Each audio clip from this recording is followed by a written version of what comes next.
So. Good timing here. Welcome back.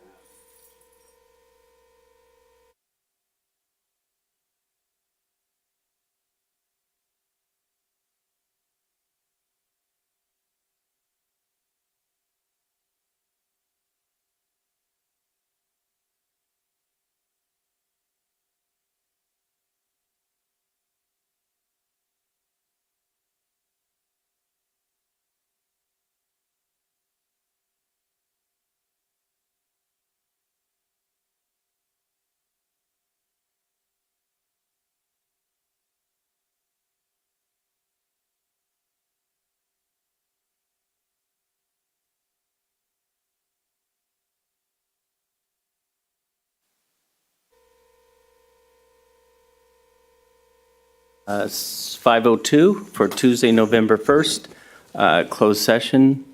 Do we have any public comments for closed session? I have no written comments. Carrie, do we have anyone on the line? No callers on the line. Okay, and we need to do roll call at the start of closed session, right? Yes, please. Councilmember Lara? Here. Councilmember Santos? Here. Councilmember Finn is absent this evening. Mayor Pro Tem Martinez? Here. Mayor White? Here. And Mr. Pinckney, can you speak? Oh, I'm sorry, do we have any public comments on closed session? No comments for closed session. Okay, and Mr. Pinckney, can you let us Yes. know what we're going to talk about?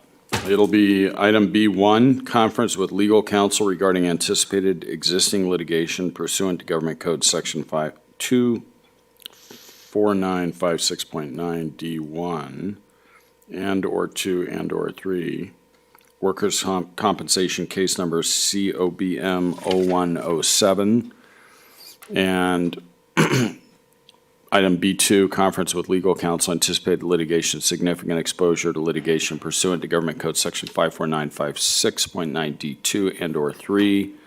One potential case related to threat of litigation by Noble Creek Meadows LLC related to the Noble Creek Vista specific plan. And actually, there's a typo on B1. It shouldn't be 24956, it should be 54956.9 D1 and/or 2 and/or 3. And that's it. Okay, thank you. With that, we'll go ahead and adjourn to closed session.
One more time.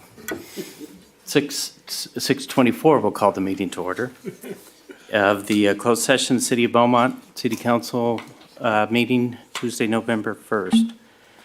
We just came back from closed session. There was no reportable action out of closed session. And so we'll go ahead and adjourn to closed session, where we'll come back to open session. And this is the regular session of the City Council meeting. Can we have roll call, please? Councilmember Lara, Here. Councilmember Santos, Here. Councilmember Fenn is absent this evening. Mayor Pro Tem Martinez, Here. Mayor White. Here. All right, next item. Mr. Giannetti, will you lead us in the Pledge of Allegiance? Put your hand over your heart. Begin.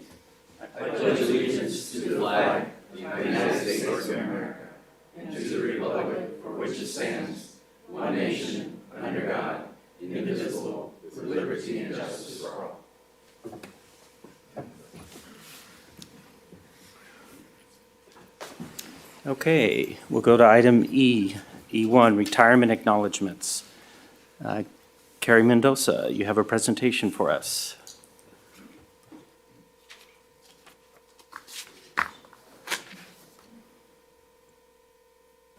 I do. Miss Ilda Romero Smith is with us this evening.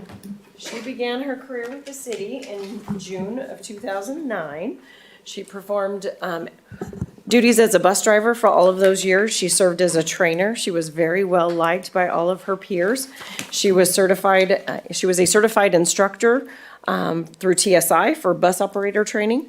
She held her DMV employee testing program training certificate, as well as her Department of Education air brakes training certificate. Her skill set will be vastly missed in our department, if you will.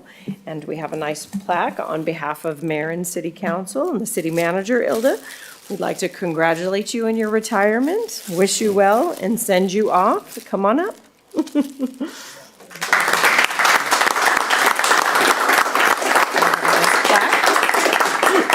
you like to say anything? She has her family here with us. Well, she has her family. We'll let her, I do have a few.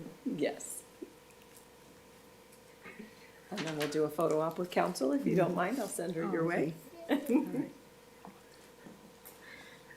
I would like to say thank you very much for to the City of Beaumont for allowing me the opportunity to be part of Beaumont Transit for 13-plus years. It has been my pleasure, but I also want to say that at the same time, I took my my duty very seriously as a bus driver and also as a trainer.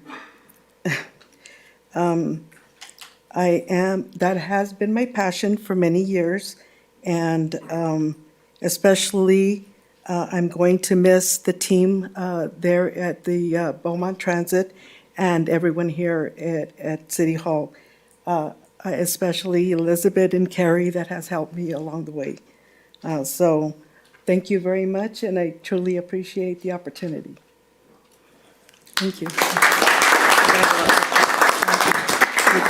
I'm trying to convince her to come back part-time on call when she gets bored, but I think is this the one she's babysitting? I think she's enjoying that one too much.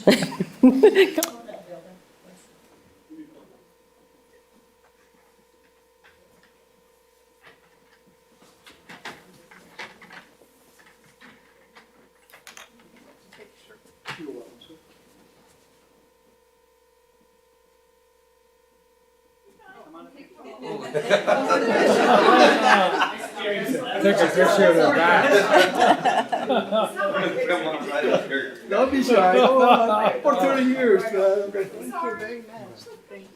Only one of us bites, and I won't tell you who that is.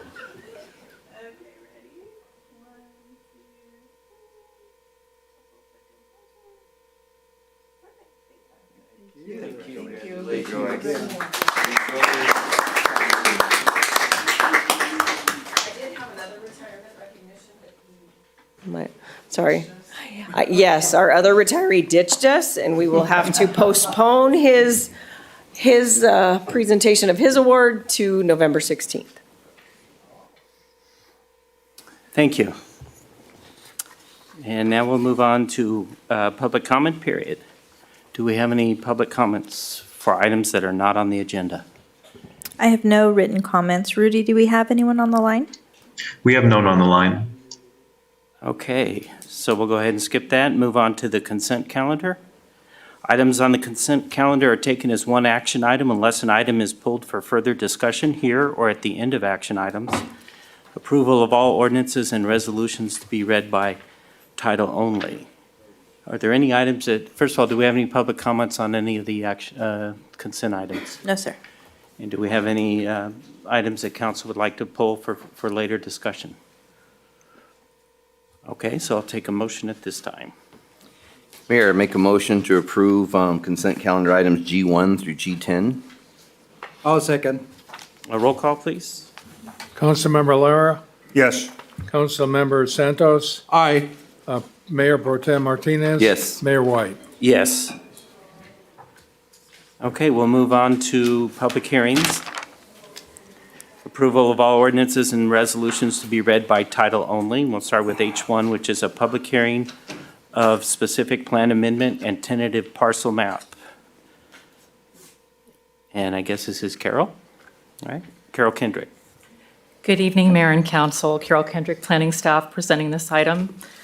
So on September 19th of 2006, the City Council adopted a resolution and a mitigated negative declaration and specific plan for the rezoning of the subject property to specific plan area. And at that time, they also approved a plot plan to establish the Marketplace Beaumont specific plan. It includes a 17.3 acre multi-tenant shopping center, and it was approved for 194,000 square feet of commercial, retail, and associated parking. In September of 2021, the property owner, which is a new property owner, submitted a preliminary review application that was reviewed by our DRC on September 23rd, and we did provide written comments to the applicant. And on March 18th of this year, they did submit a formal application to amend the specific plan to subdivide the property into 4 parcels. Basically, this the specific plan amendment is to update the specific plan. The site is fully built out, and so it's basically a cleanup. So it's reflecting the current square footages that are out on site. It reflects the current parking calculation and does include a parking study that supports the existing parking that's on site. They did some other cleanup items that included adjusting some of the modifications to the lot area and setbacks and building color. So the applicant earlier this year requested to change the color, but the specific plan has identified specific colors to use. So they are updating that so that they can refresh the shopping center. As part of the tentative map, they are requesting to subdivide the property into 4 separate legal lots for financial purposes, and it will include a reciprocal parking easement agreement. In your staff report, we do have the table that includes a red line of all the development standards that are being revised, as well as the color palette and the parking requirements. One of the biggest concerns that the DRC had was subdividing the property was having reciprocal parking and access. We did condition the project to record a reciprocal parking and access agreement, which is condition number 16, which is required prior to the recordation of the map. As I mentioned before, this is a fully developed shopping center that includes businesses such as Dress for Less, Best Buy, Bed Bath & Beyond, and a large variety of restaurant, retail, and service uses. It is surrounded by the Banning Shopping Center to the east, which is the Sun Lake Shopping Center. They have the California Highway Patrol to the south, the Food for Less shopping center on the other side of the I-10 freeway, and Walmart to the west. So under the Subdivision Map Act and under the Municipal Code, the City Council does have, can act upon these and approve them. The Subdivision Map does allow for a 24-month period upon approval and can be extended under the extensions provided in the Subdivision Map Act. As part of this application, we did notify property owners within a 300-foot radius of the public hearing that occurred on September 30th of 2022. They did get a 10-day hearing notice, and we did place that in the press enterprise. This item was heard before the Planning Commission last Wednesday, and the Planning Commission, by a vote of 4-0, is recommending that the City Council approve the tentative tract map and adopt the specific plan amendment. And then just to address CEQA, a mitigated negative declaration was prepared and adopted in 2006. It just did assess all of the impacts for the overall project. Execution of this amendment will not have any impact on the project that was previously analyzed, and the overall project continues to be required to adhere to any mitigation monitoring for the project. As I mentioned, it's completely built out. So at this time, staff would like to recommend the City Council open the public hearing, adopt the specific plan amendment, approve the tentative parcel map, and direct staff to file a notice of determination with the county clerk recorder. This concludes my presentation. I'm happy to answer any questions you may have, and we also have the applicant here to answer questions you may have of him. Thank you. So I will go ahead and open the public hearing at 6:35. And do we have any public comments on this item? I have no written comments. Rudy, do we have anyone on the line? I have one caller on the line. Okay, for this item. Go ahead and transfer it in.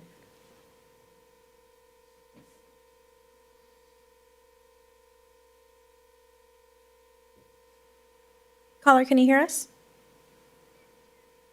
Hello, it's Brady Woods. Can you hear us? Yes. Okay, go right ahead. You're on with council.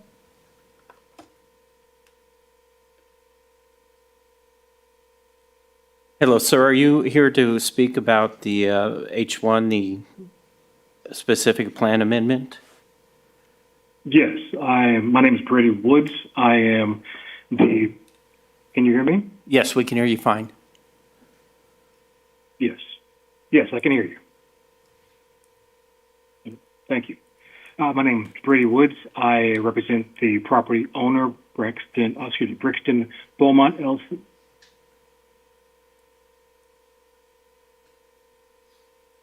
Yes. Sir, do you have your, you might want to turn down your YouTube if you're watching us because of the delay. We can hear you fine.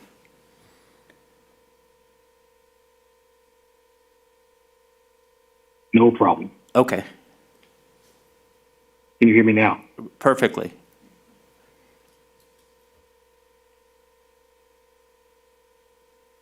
Can you hear me now? Yes, we can hear you.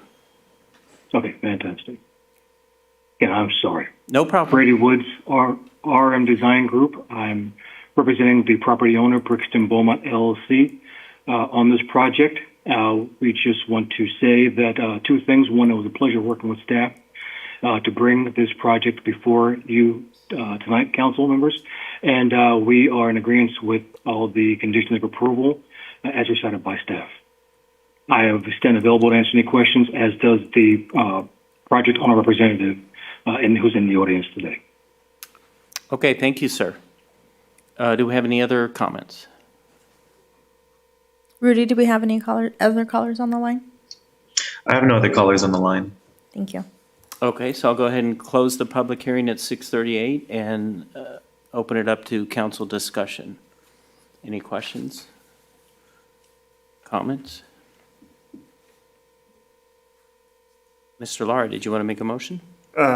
Almost, Okay. close. No, it's well put together. The reciprocal parking agreement was a concern. However, I'm wondering if it would be possible to add a condition prior to, I don't know if you put finally in the map, that landscaping be walked with our planning folks to ensure that it's upgraded, or it looks pretty bad, I guess, at this point. So if we could get that, when they paint the buildings, if they can redo the landscaping or fix up the landscaping that exists there. And then the other question, I guess, would be is there, when you sell off these parcels or when you split it up like this, who's responsible to maintain the landscaping? So they're going to have a master association to address the off-site maintenance or maintenance that's not part of the main project. So there is a way that, or can we condition it to get it fixed up before this all is finalized, or is that? Sure.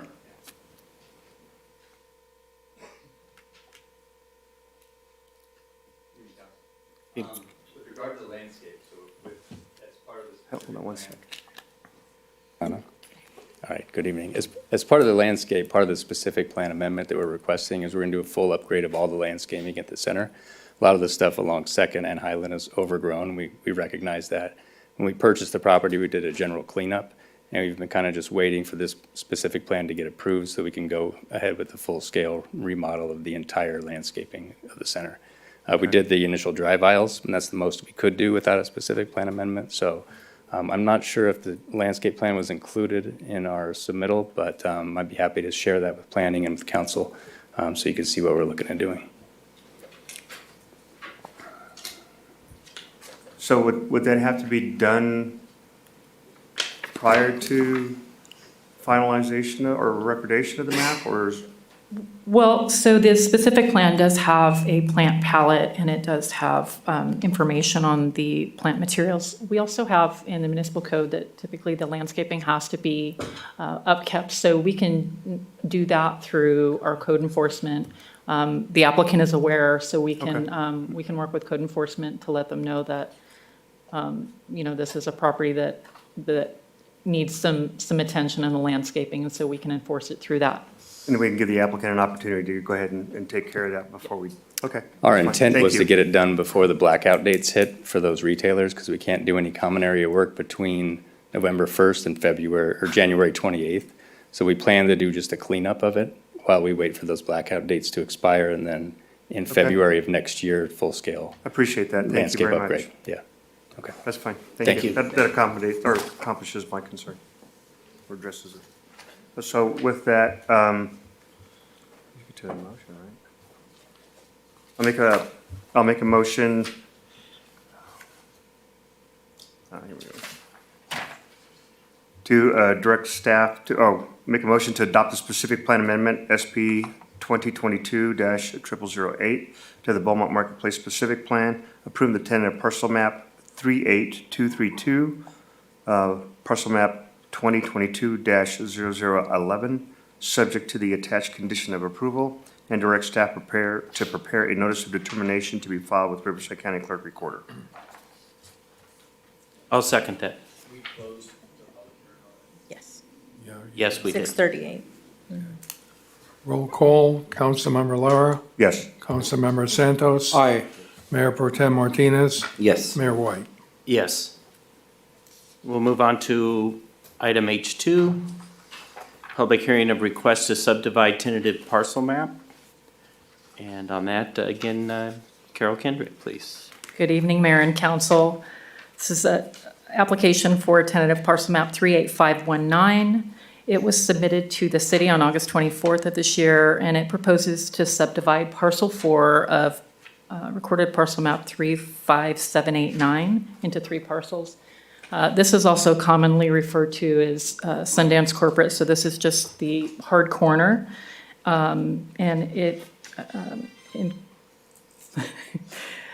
the new lot sizes would range from a little over 0.4 acres to a little over 1.5 acres. As I mentioned, it is on the hard corner of, northwest corner of 8th and Highland Springs within the Sundance specific plan. Just a brief history on that specific plan. It was originally the Deutsch specific plan approved in 1991 that had encompassed a little over 1,100 acres with mixed use, including residential, commercial, and public facilities. It was approved as Sundance specific plan in 2007 and amended, has had a couple different amendments, the most recent one in 2018. The subject area is located in Planning Area 10 of the Sundance specific plan, and it is designated for commercial, which is intended to provide service, commercial, and retail uses to serve the neighborhoods of the Sundance community. This subject is partially developed with parking, drive aisles, and on and off-site landscaping. The future subdivision will further advance the development of the site to allow separate ownership interest within the center. The subject property, again, is partially developed. There are existing single-family residences to the north that are located within Sundance. To the south, we have the 7-Eleven and Dutch Brothers Coffee that are under construction. To the east, we have the city of Banning, and to the west of just this proposed map is the Sundance corporate site, which accompanies a little over 3.5 acres. This was another one where staff had concerns about reciprocal parking and access agreements. This center already has CC&Rs, which are conditions, covenants, and restrictions that were recorded back in September of 2017. And there are several articles that address parking and access. Particularly Article 2.2 states that the common area is reserved for non-exclusive use of the owner's occupants and their permittees and may be used for vehicular driving, parking areas, pedestrian traffic, among several other items. There's also Article 4.1A and B, which further discuss rights that would be provided, that would be included on this map. This item was publicly noticed in the Press Enterprise on September 30th of 2022, and we did notify property owners within a 300-foot radius. We did not receive any public comments. This project is exempt from review under the California Environmental Quality Act under Section 15315, which is four or fewer parcels. However, I would like to add that an environmental impact report was prepared and certified in 1991 for the project, and there were subsequent amendments to that and addendums to that EIR, most recently in 2018. So the EIR and the findings made by the council remain pertinent and adequate for the use of the property, and approval of the subdivision will not have any impact on the project that was not previously analyzed, and the overall project continues to be required to adhere to the mitigation monitoring program established for the project. This item was also heard before the Planning Commission last Wednesday, and they, by a vote of 4-0, recommended that the City Council approve the tentative parcel map. So at this time, staff would recommend that the City Council hold a public hearing, approve tentative parcel map 38519, which is PM 2022-0013 for a 2-year period, subject to the attached conditions of approval. I'm happy to answer any questions you may have, and we also have the property owner here as well. Thank you, Ms. Kendrick. We'll go ahead and open the public hearing at 6:47. And do we have any public comments on this? I have no requests or written comments. Rudy, do we have anyone on the line? I have no callers on the line. Okay, at this point, I'll go ahead and close the public hearing at 6:48. And are there any comments, questions from council?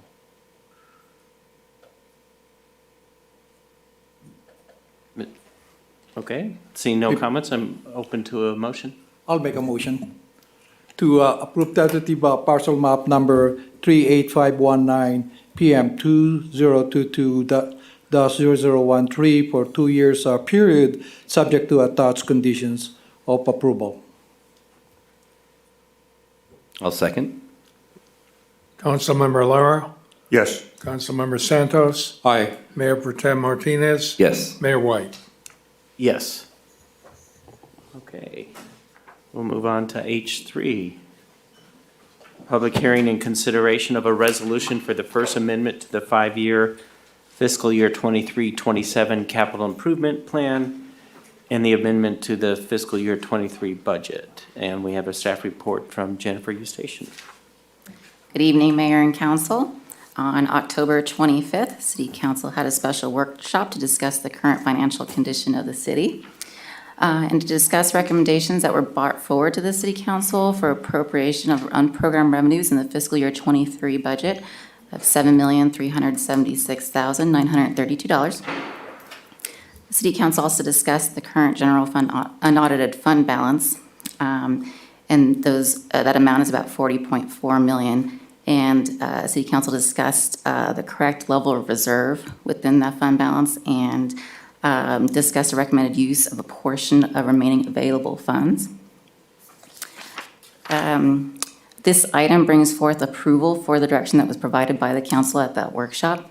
You'll notice there are tables that are in your staff report. These tables lay out the different appropriation with the unprogrammed revenues, the available fund balance, and appropriation of alternative funding sources.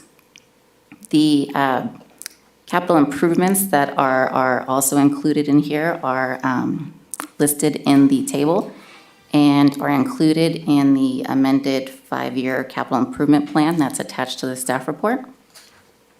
And this item will be approving that amended capital improvement plan and the scheduled budget adjustments that are also included as attachment C.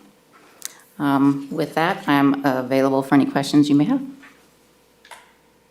Okay, thank you. We'll go ahead and open the public hearing at 6:50.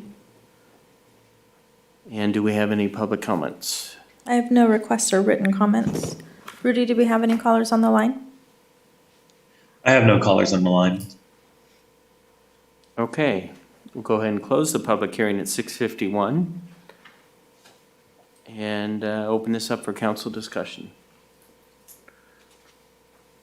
Mr. Santos, did you want to speak? Okay. Actually, yeah. Go ahead. Mr. Martinez? Yeah, I just want to make sure that the general fund unassigned fund balance is at 25,526,000. Is that the way I read it right on the chart? I'm sorry, what are you looking on the chart? So getting used to our new program. 1 second. On the last attachment. So the last attachment, it shows. On the budget adjustments. Yeah, so it shows 18,150, then it shows total at 25,526. Is that, That's the 18.15 Plus the 7. and the 7.3. Okay, So so that's then- your general fund adjustments. okay, so what would our general fund unassigned fund balance be? It leaves you at the reserve requirement, plus you had 6.5 million remaining of available funds. 6.5. 6.5, so the last I left the meeting, I was at a 12 number. I thought. So I thought just to remind myself, because I left early in that last meeting, I wanted to make sure the last number I remembered was 12, because we said that we were gonna not spend all, and that there was gonna be a little bit aside. And I thought the number was 11 or 12 that was still left in a unassigned fund balance. Is that- That's what you get for leaving early. I guess so. You spent another 5 million and I didn't know.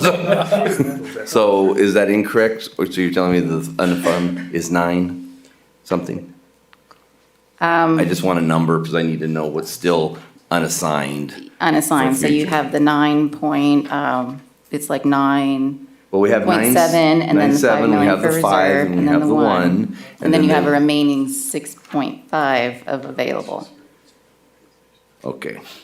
Okay, I'll have to review my notes, but something didn't sound right, but maybe I misunderstood. I know that, Mayor Pro Tem Martinez, I know that one of the items, we increased the downtown revitalization and Grace Building to 5 million.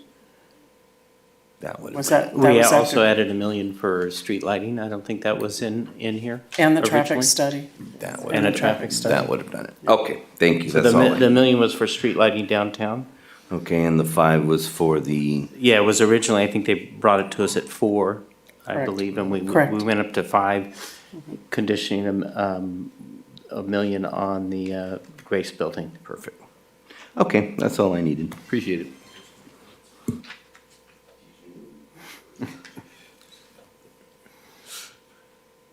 Okay, at that point, any other comments? Questions? All right, we'll go ahead and I'll entertain a motion on that item. Or I'll make the motion myself. I did close the public hearing, right? Yes, sir. Okay, so I move to waive the full reading and adopt by title only a resolution of the City Council, City of Beaumont, amending the 5-year capital improvement plan for fiscal years 22, 23 through 27, and approve the fiscal year 22, 23 budget amendment provided within attachment C. I'll second. A roll call, please. Councilmember Laura, Yes. Councilmember Santos. Aye. Mayor Pro Tem Martinez, Yes. Mayor White. Yes. All right, H4, public hearing and consideration of proposed amendments to Beaumont Municipal Code, Chapter 1702, Administration, Chapter 1703, 120, permitted uses for base zone districts, and Chapter 17.19.120, downtown districts. And this is Christina Taylor. Yes. Thank you, Mayor. Good evening, Mayor and Council. Before you this evening are a number of requested amendments to the current zoning code. The bulk of these have come out of a series of meetings that Planning and Economic Development staff have had with the downtown businesses. We've had these meetings, and a primary topic of conversation has been to learn about the issues facing the businesses in the community and how we can help the businesses overcome barriers of entry into doing business here in the city. So a number of items that we have identified are listed here. In brief, we have amended or requesting to amend the administrative plot plan process. We are requesting to make some modifications to the footnotes in the downtown table. We're requesting to add some uses into both the downtown use table and the primary zoning table. And then there's a couple additional changes that are requested that are not a part of the downtown conversations, which are a requested change from not permitted to conditionally permitted for storage uses in the urban village zone, and then an addition of a determination of use option, which we currently do not have. And I'll be happy to walk through each one of these items with you. So the first one is revisions to Chapter 1702 Administration. This is, the full section is included as attachment A in the staff report, but I've provided the red line in the staff report so you can see just specifically the changes that are being requested. So as many of you know, the current administrative plot plan process application was approximately 26 pages long. Staff has worked through the packet and has gotten that down to about 6 pages, which is much more manageable for both the staff, but especially for the businesses. But in order to really make the change effective, we needed to propose a change to how these applications are processed as well. So what we're proposing in B1 is for these administrative plot plan applications, which are, again, administrative in nature, generally approved by staff. It's technically the new business application. They don't require public hearing, so we're requesting that the language be changed to say occupancy or assumption of a structure, where building occupancy classification will change from the previously established or permitted use. So essentially, it would be required if, say, we're going from retail to restaurant, or from restaurant to assembly, or something like that, where the nature of the existing structure would change significantly, where we would need to verify that the structure is appropriate for the intended use. Occupancy or assumption of an existing use or business which conforms to the zoning ordinance and does not change an occupancy classification does not require an administrative plot plan, but it will require an updated business license. Currently, right now, whether the business is existing, if a new owner takes over the same business, no change of business name, they're required to do the 26-page application and pay the $516.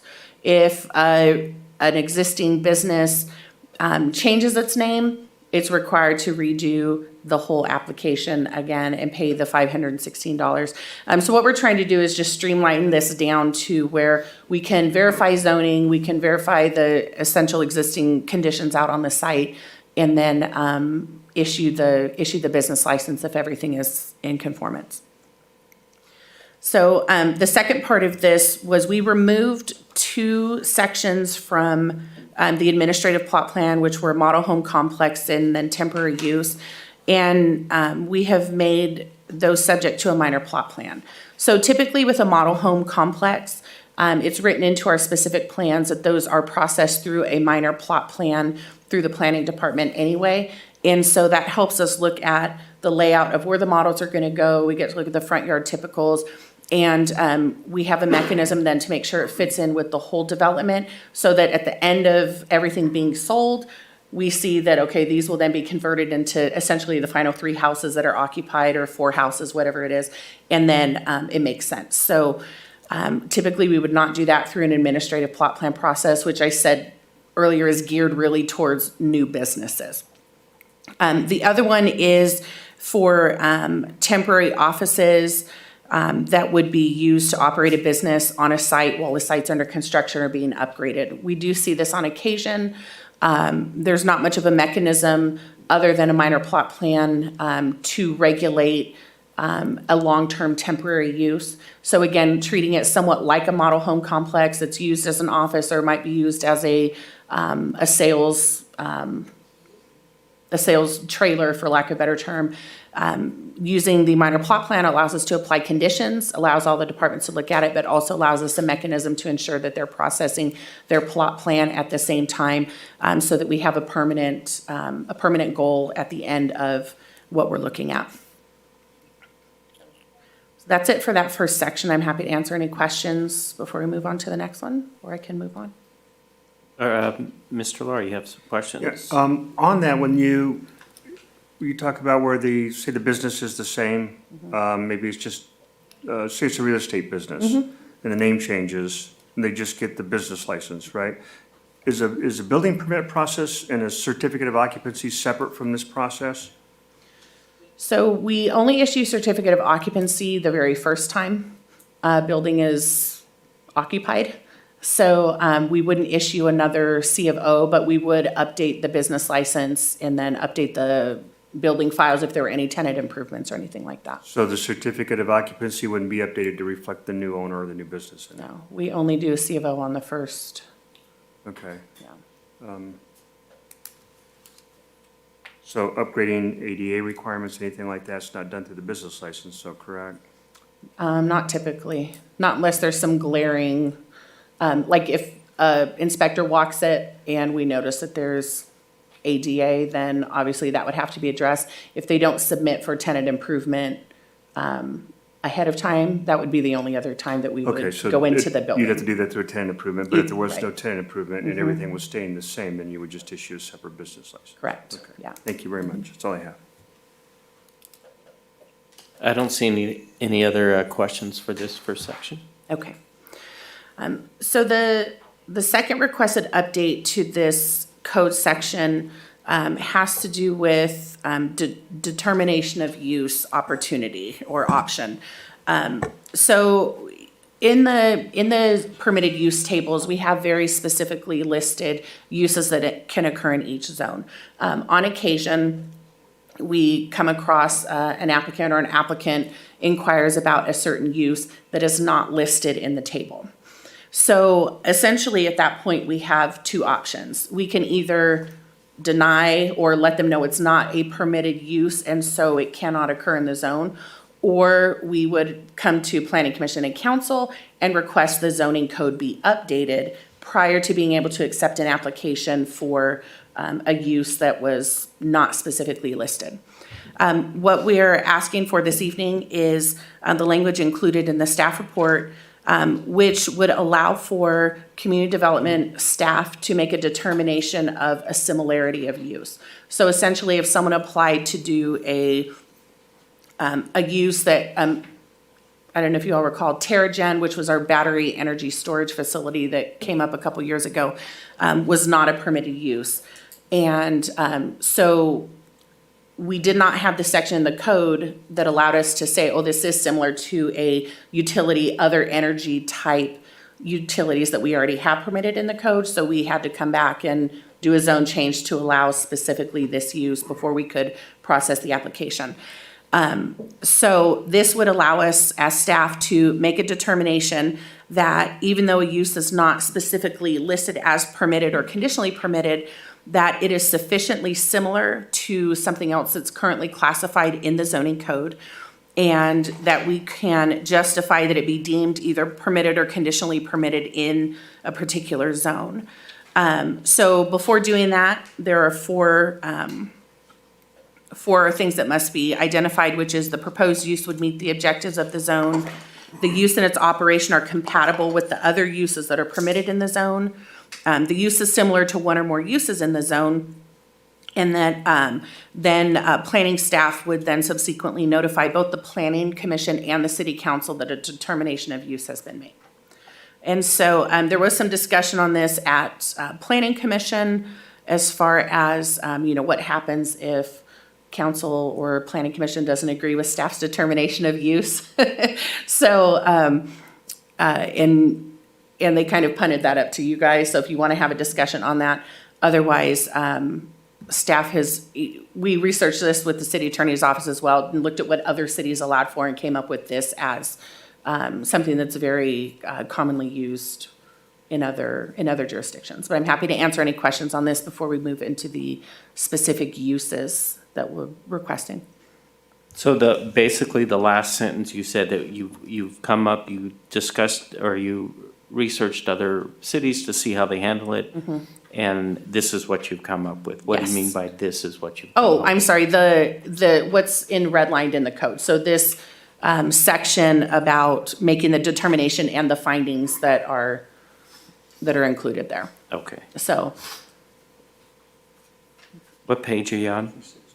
316? 316? Yes. You mentioned tables, so I jumped down to the tables. 313? Oh, I'm. Got it, I'm looking at okay. 316. I don't. I'm there. I don't know the I new got it. system. Oh. You got us all confused on this new system. Yeah, I know. Everybody's vertical, but it's just- We'll fine tune it though. We'll get work there. on it. Okay, are there any questions Yeah, on this section? quick one, too. Mr. Martinez? Just on that note, so when it says the director shall notify, that's already been approved, the applicant's already been notified, and then you're just informing us what happened? Or you're letting us know what you think So it the should be? On F4. So the way I read it, it says before permitting or classifying an unlisted use, the director shall first determine that all of the following conditions exist.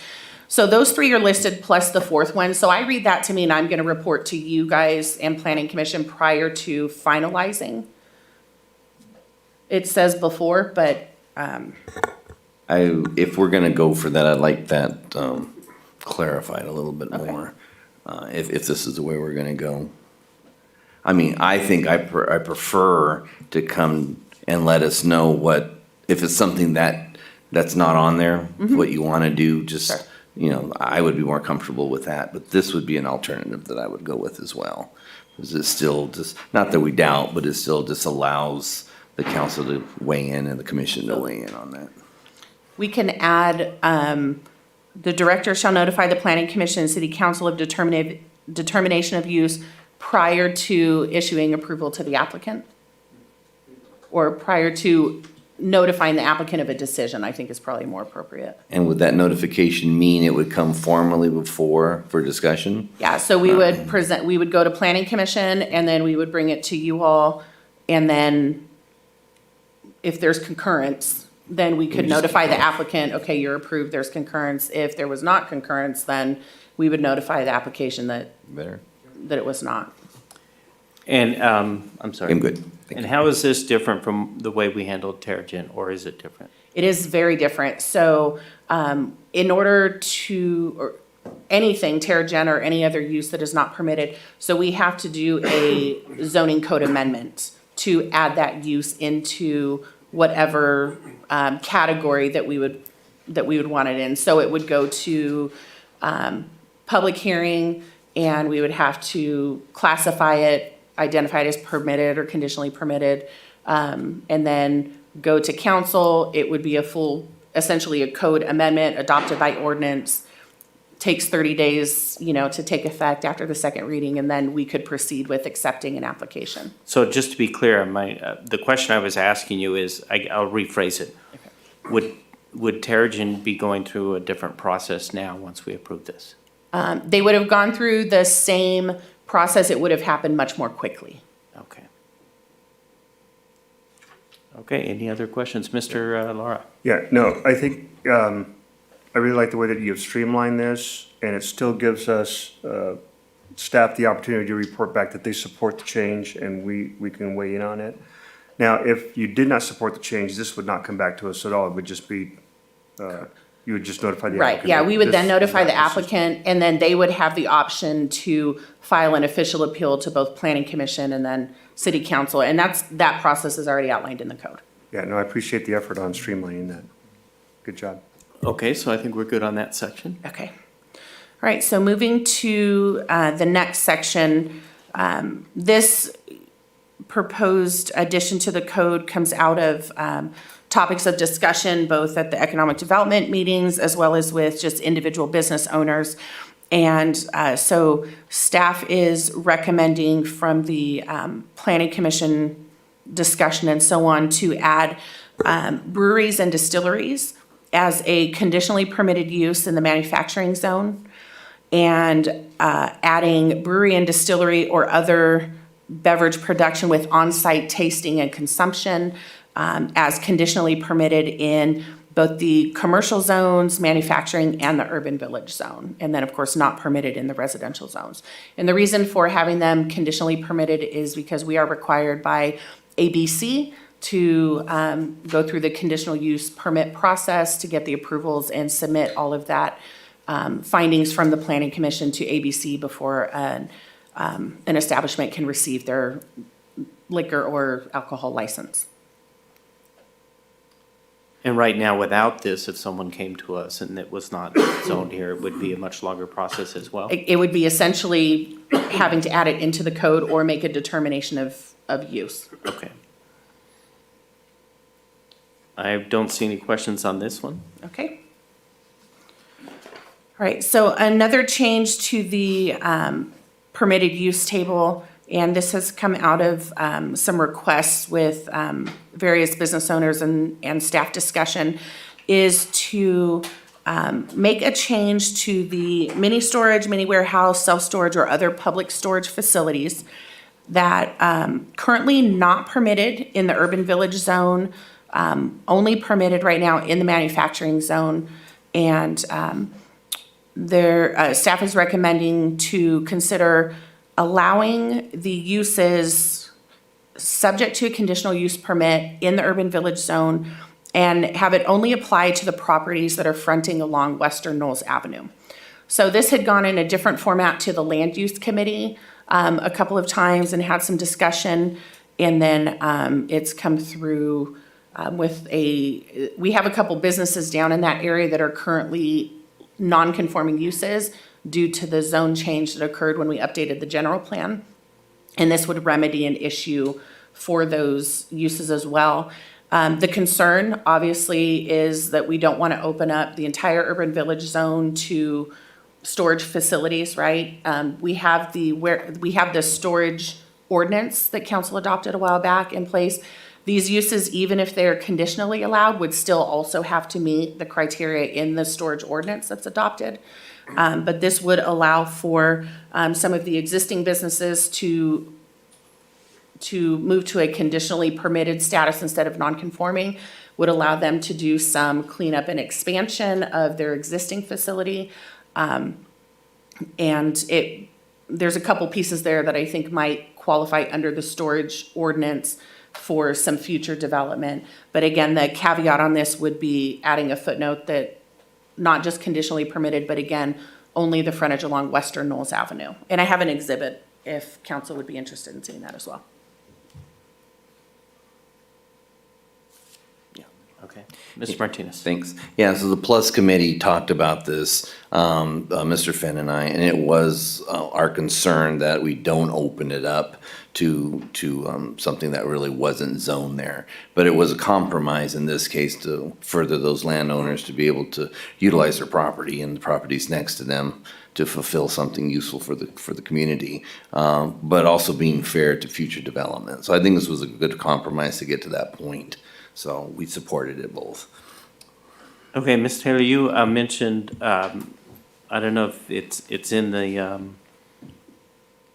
the documentation here, but you mentioned is it only for existing, not new? So only people who already own property that's been changed through our general plan zone? No, so if we make it conditionally permitted, any of the properties that front on Western Knowles then would be able to apply for a conditional use permit for a storage facility.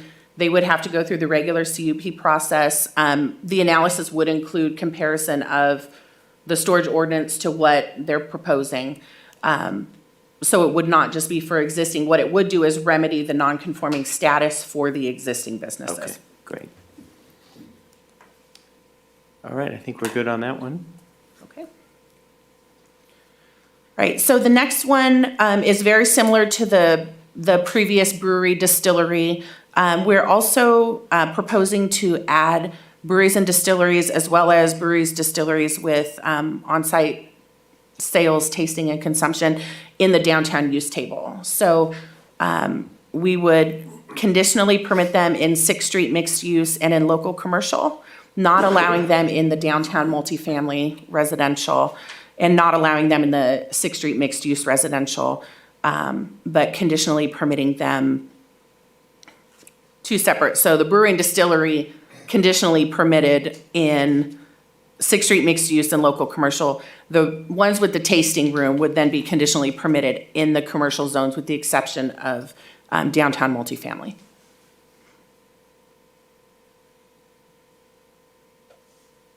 Okay. I think we're good on that. No questions? Okay. This next proposal is the addition of public parking lots or structures. And there was some robust discussion on this at Planning Commission. The staff realizing the goals of both council and the Economic Development Committee, as well as the downtown businesses, and the idea of having park once options and being able to identify sort of consolidated parking areas, understand that this could be public or private. We felt that it'd be best to add it into the code so that we can, again, not have to delay it if it comes up. So the recommendation that came out of Planning Commission is that we allow these subject to a conditional use permit and not just as a permitted use. That way we can have some idea of looking at the parcels, where they're located, making sure that it is a good location and it's compatible with surrounding businesses and it's going to serve a benefit, so we don't end up with just random paved parking with pay for use or something like that. So it's quite a bit of discussion. I'm happy to entertain any discussion on this as well with council.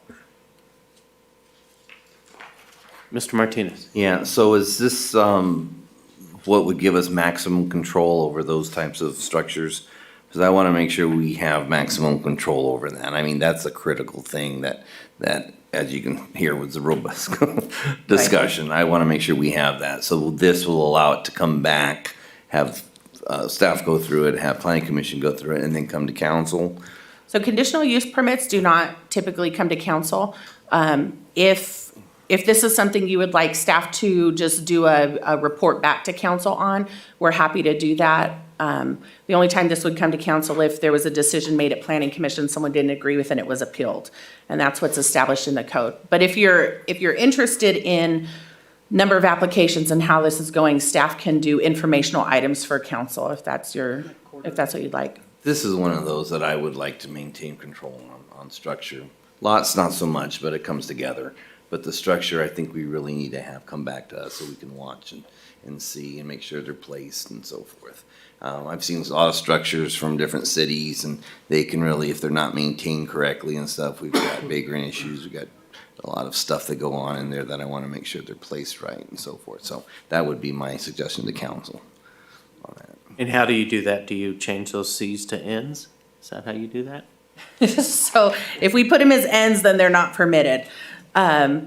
So if we're just talking a report back, then we can report back. If council wants to be the decision maker, then that's a different question. The way the code is laid out, typically unless there's something like an EIR or a zone change or code amendment, council would not see this type of item. I would like more discussion on any type of structure. That's my opinion. But I think a structure can be unique in many ways, and they're very useful. I'm not against them. But I just want to make sure we have time for discussion input. So whatever it would take to make sure that we maintain control of that, I would suggest. But that's up to you. I mean, discussion.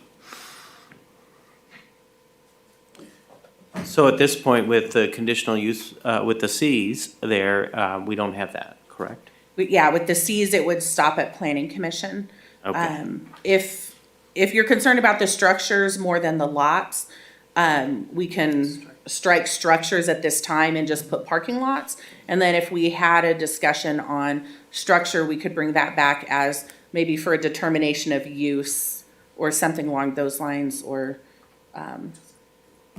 So why don't tonight we go with your suggestion and change it to just parking lots, and then you can bring back a future adjustment or process for us to do what Mr. Martinez is asking for? Yeah, I would be comfortable with that. Okay. okay. Thank you. Oh. Okay. All right. Any other questions on parking lots and structures? All right. Okay. All right, so the next items which are changes to the zoning table. So we're requesting to allow commercial pet grooming services in the Beaumont mixed-use zone as a permitted use. For some reason, it was not permitted change when we did the zoning code update, and it's allowed in the downtown mixed use and the 6th Street mixed use, and essentially it's somewhat of a retail or professional service provided to residents, and we feel it's appropriate to allow it as permitted. And then tattoo and body piercing services in the downtown mixed use and Beaumont mixed use. Again, these were changed to not permitted when we did the downtown, or when we did the code updates with the general plan. But these are existing services and businesses that we have already in the downtown area, and they're pretty commonly found in downtowns, most places. Conditional use permit does allow us to, again, review and condition at the planning commission and make sure it's compatible.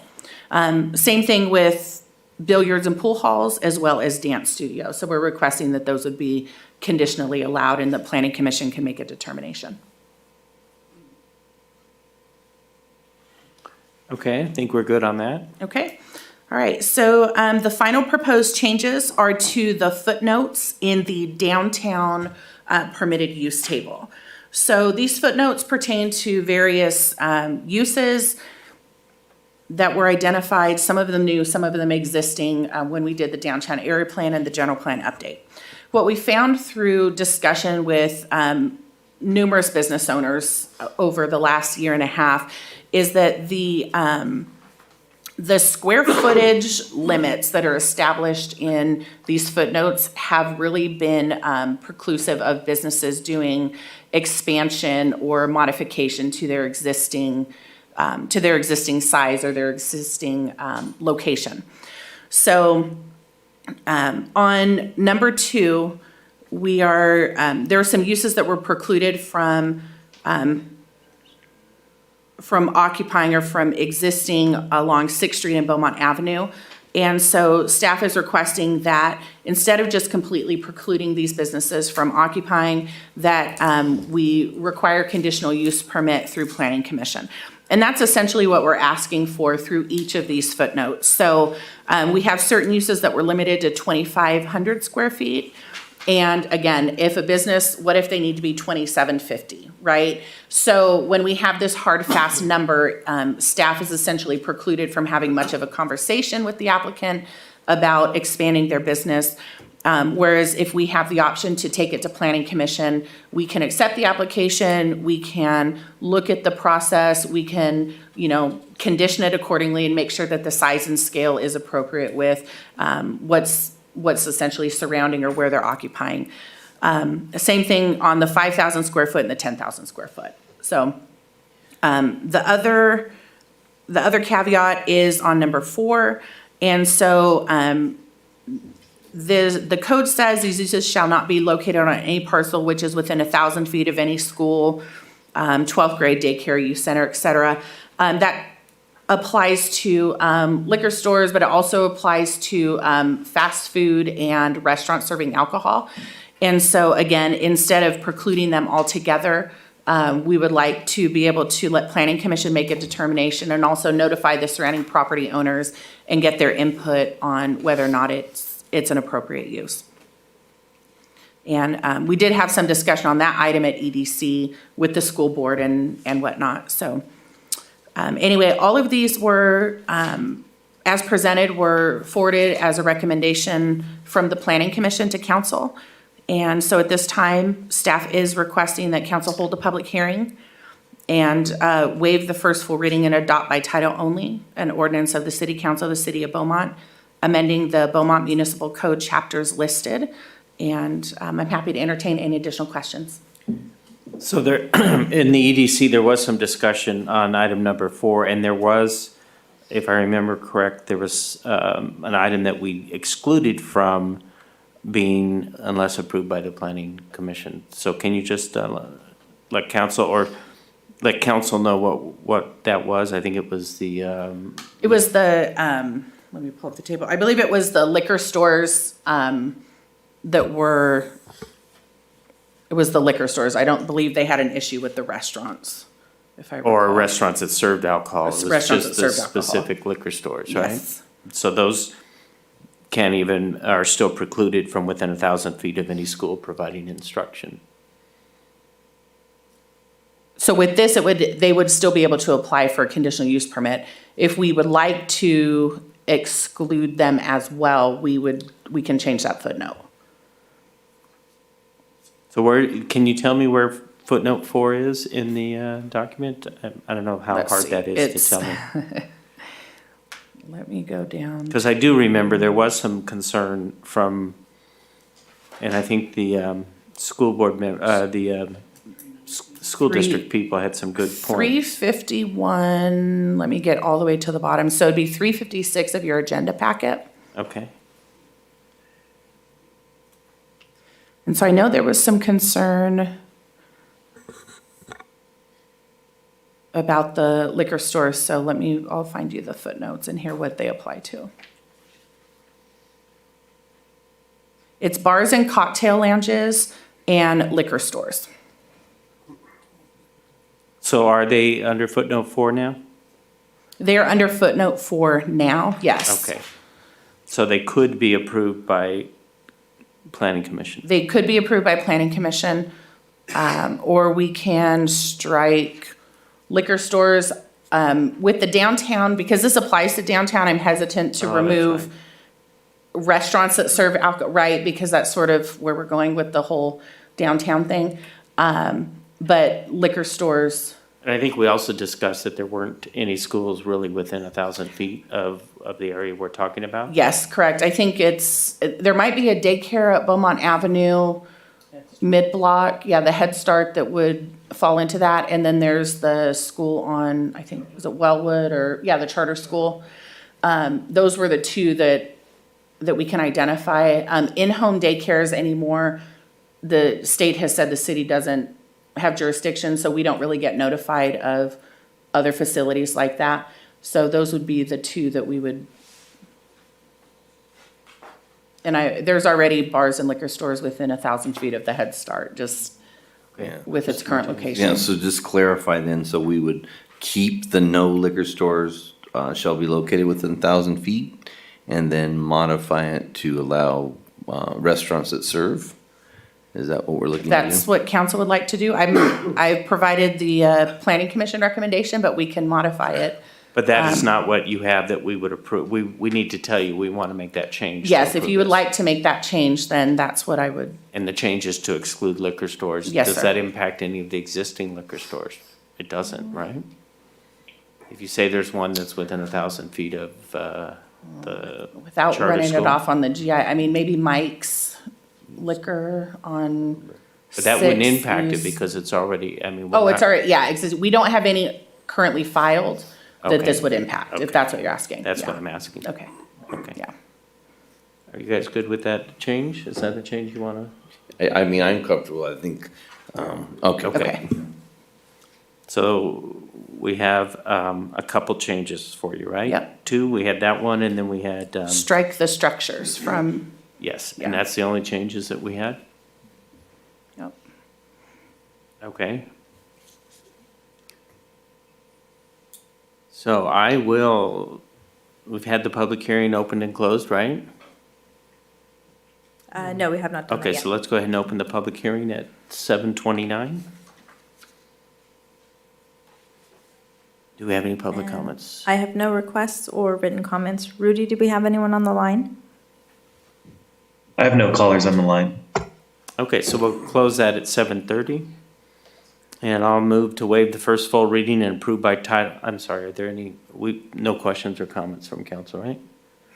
Okay, I move to waive the first full reading and approve by title only an ordinance of the City Council of the City of Beaumont amending Beaumont Municipal Code, Chapter 17.02 Administration, Chapter 17.03.120 Permitted Uses for Base Zone Districts, and Chapter 17.19.120 Downtown Districts. With the 2 modifications we mentioned. yes, sir. Thank you. I'll second. Councilmember Laura, Yes. Councilmember Santos, Aye. Mayor Pro Tem Martinez. Yes. Mayor White.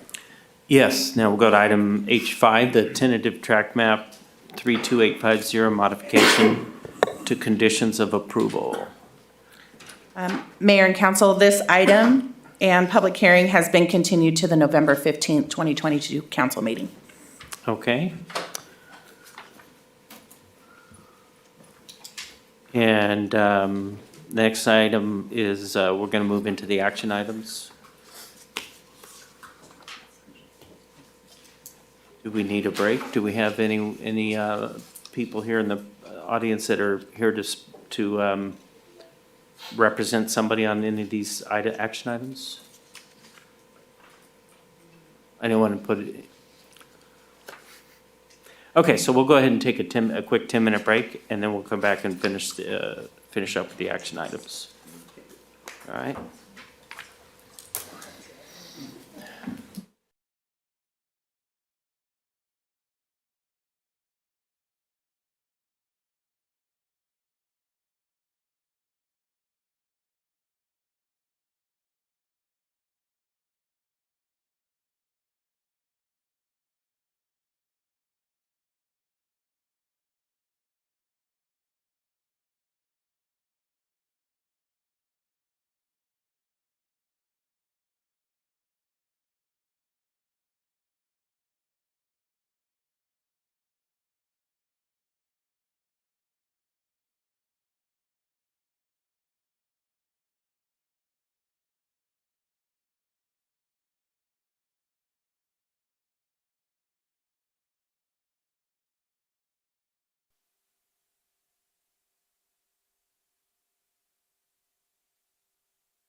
Okay, we're back on to action items. And we'll go to item I1. Award a professional services agreement to GHD Incorporated in an amount not to exceed $274,758 for the preparation of a downtown Beaumont revitalization plan. And Mr. Warsinski, are you up on this one? Yes, sir. Thank Okay. you. So Mayor and Council, thank you for your time considering this item. Downtown Beaumont area has been a core of the city of Beaumont since the city was founded back in 1912. Downtown really was the commercial hub of a balanced city in those days and was partially lost when the interstate system was constructed in 1964.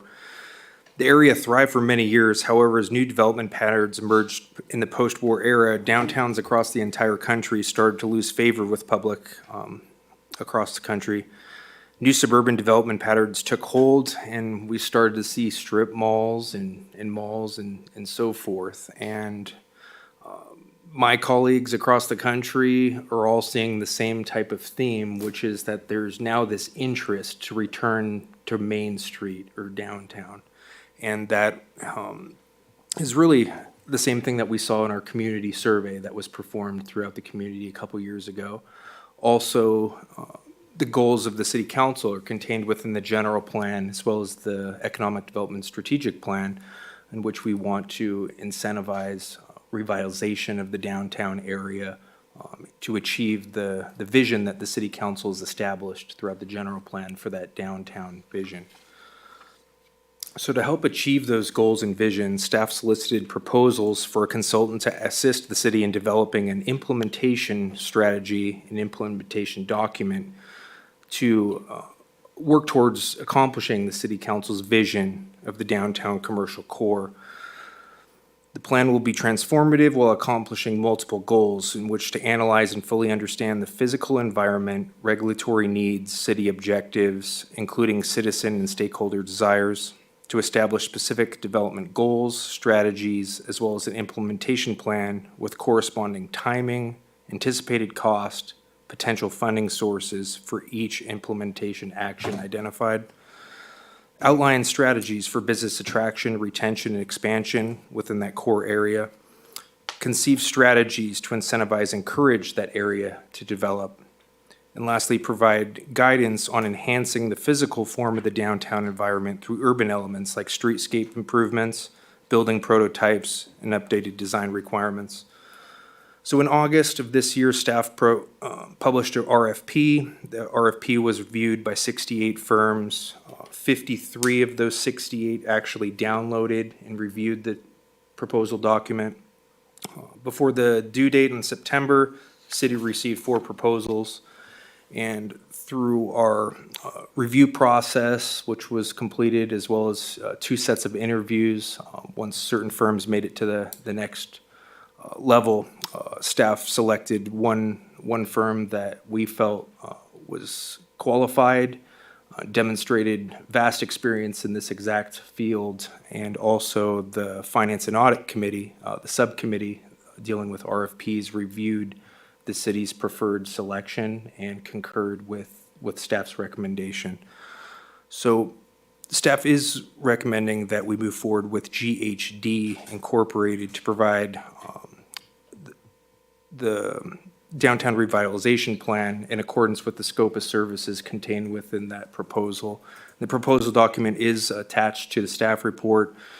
GHD's proposal in terms of their approach to performing that type of service, covering all the necessary scope items, is in the staff report as attachment A, as well as 2 optional tasks that we asked for within the proposal document. An optional task A is to do a downtown signage program, and then optional task B was to create specific architectural design guidelines for the downtown core and the Beaumont mixed-use zones. So the proposal submitted by GHD is in the form of $274,758 for all the scope of services defined in the RFP, including both optional task A and B. The City Council did allocate $300,000 in this fiscal year budget for a revitalization plan, so this comes in underneath that allocated dollar amount, so that looks good for us. And lastly, staff does recommend that City Council award a professional services agreement with GHD Inc. for the preparation of the Downtown Beaumont Revitalization Plan in an amount not to exceed $274,758. That concludes my report, and Jonathan Linkus from GHD is on Zoom in case you have any questions of him. Thank you. Thank you. Do we have any public comments on this one? I have no written comments. Rudy, do we have anyone on the line? I have no one on the line.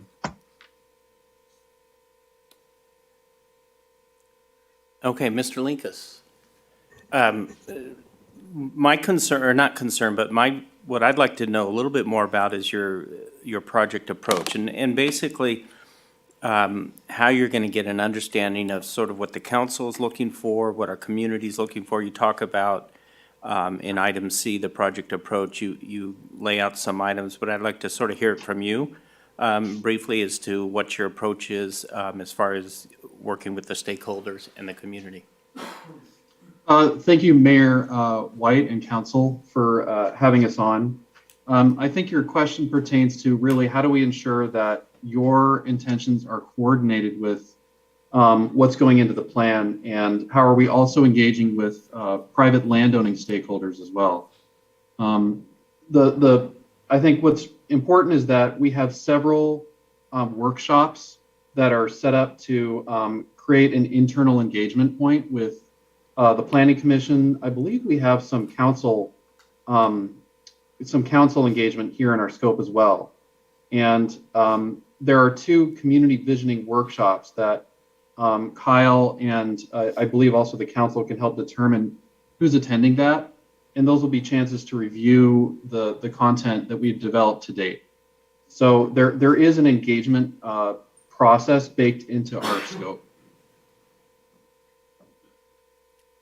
Okay, thank you. Any other questions? So in your references, you mentioned La Quinta? Yes. And that is, can you tell me a little bit more? Is that the area sort of closer to the hills behind or next to the spa and resort? Is that what they're looking at as far as their downtown and where you guys worked on that? GHD has done some work close to their city hall, which is what they sometimes call their old town. That is a form of downtown with some mixed-use development. We performed transportation-related services there. Okay. GHD is currently engaged in a specific plan for infill development in their a Highway 111 corridor. So that's quite a bit north of that. Okay. And yeah, so that's got a housing component to it. We're looking at the potential for limited mixed-use redevelopment over 25 years. Okay. Any other questions?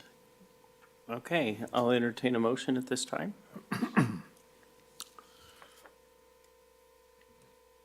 Mayor, I'll make the motion to award a professional services agreement with GHD Inc. for the preparation of the Downtown Beaumont Revitalization Plan in the amount not to exceed $274,758.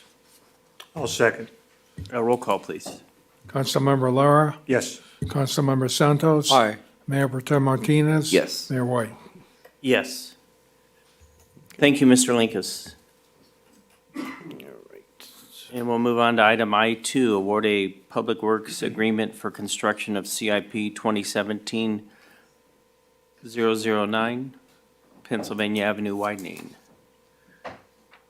And Mr. Hart. Good evening, Mayor and Council. Yeah, so the item before you is a public works agreement for the construction of the Pennsylvania widening. Back in June, the project was bid publicly and soliciting construction bids.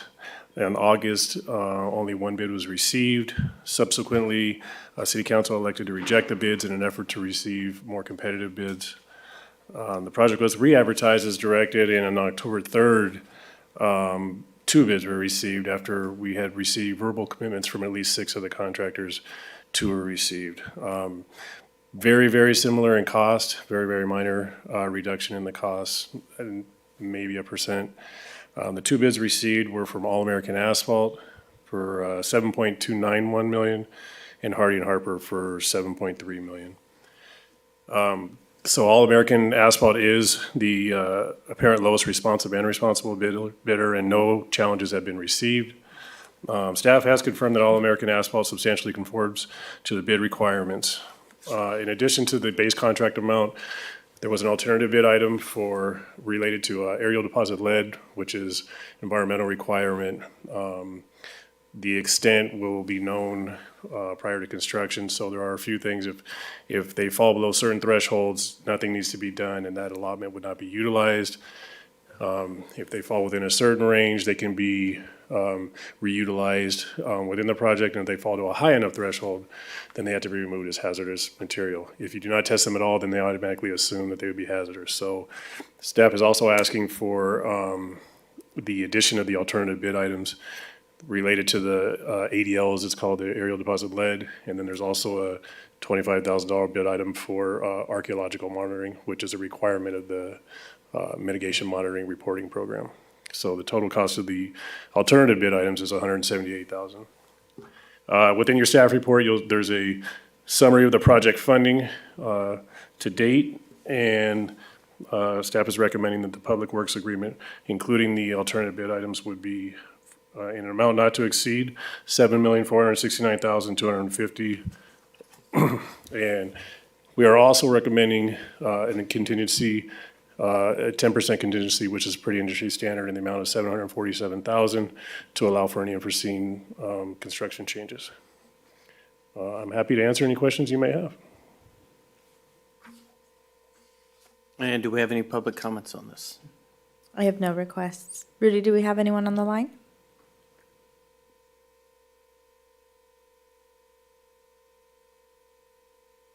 Rudy, can you hear us? Do we have anyone on the line? I have no callers on the line.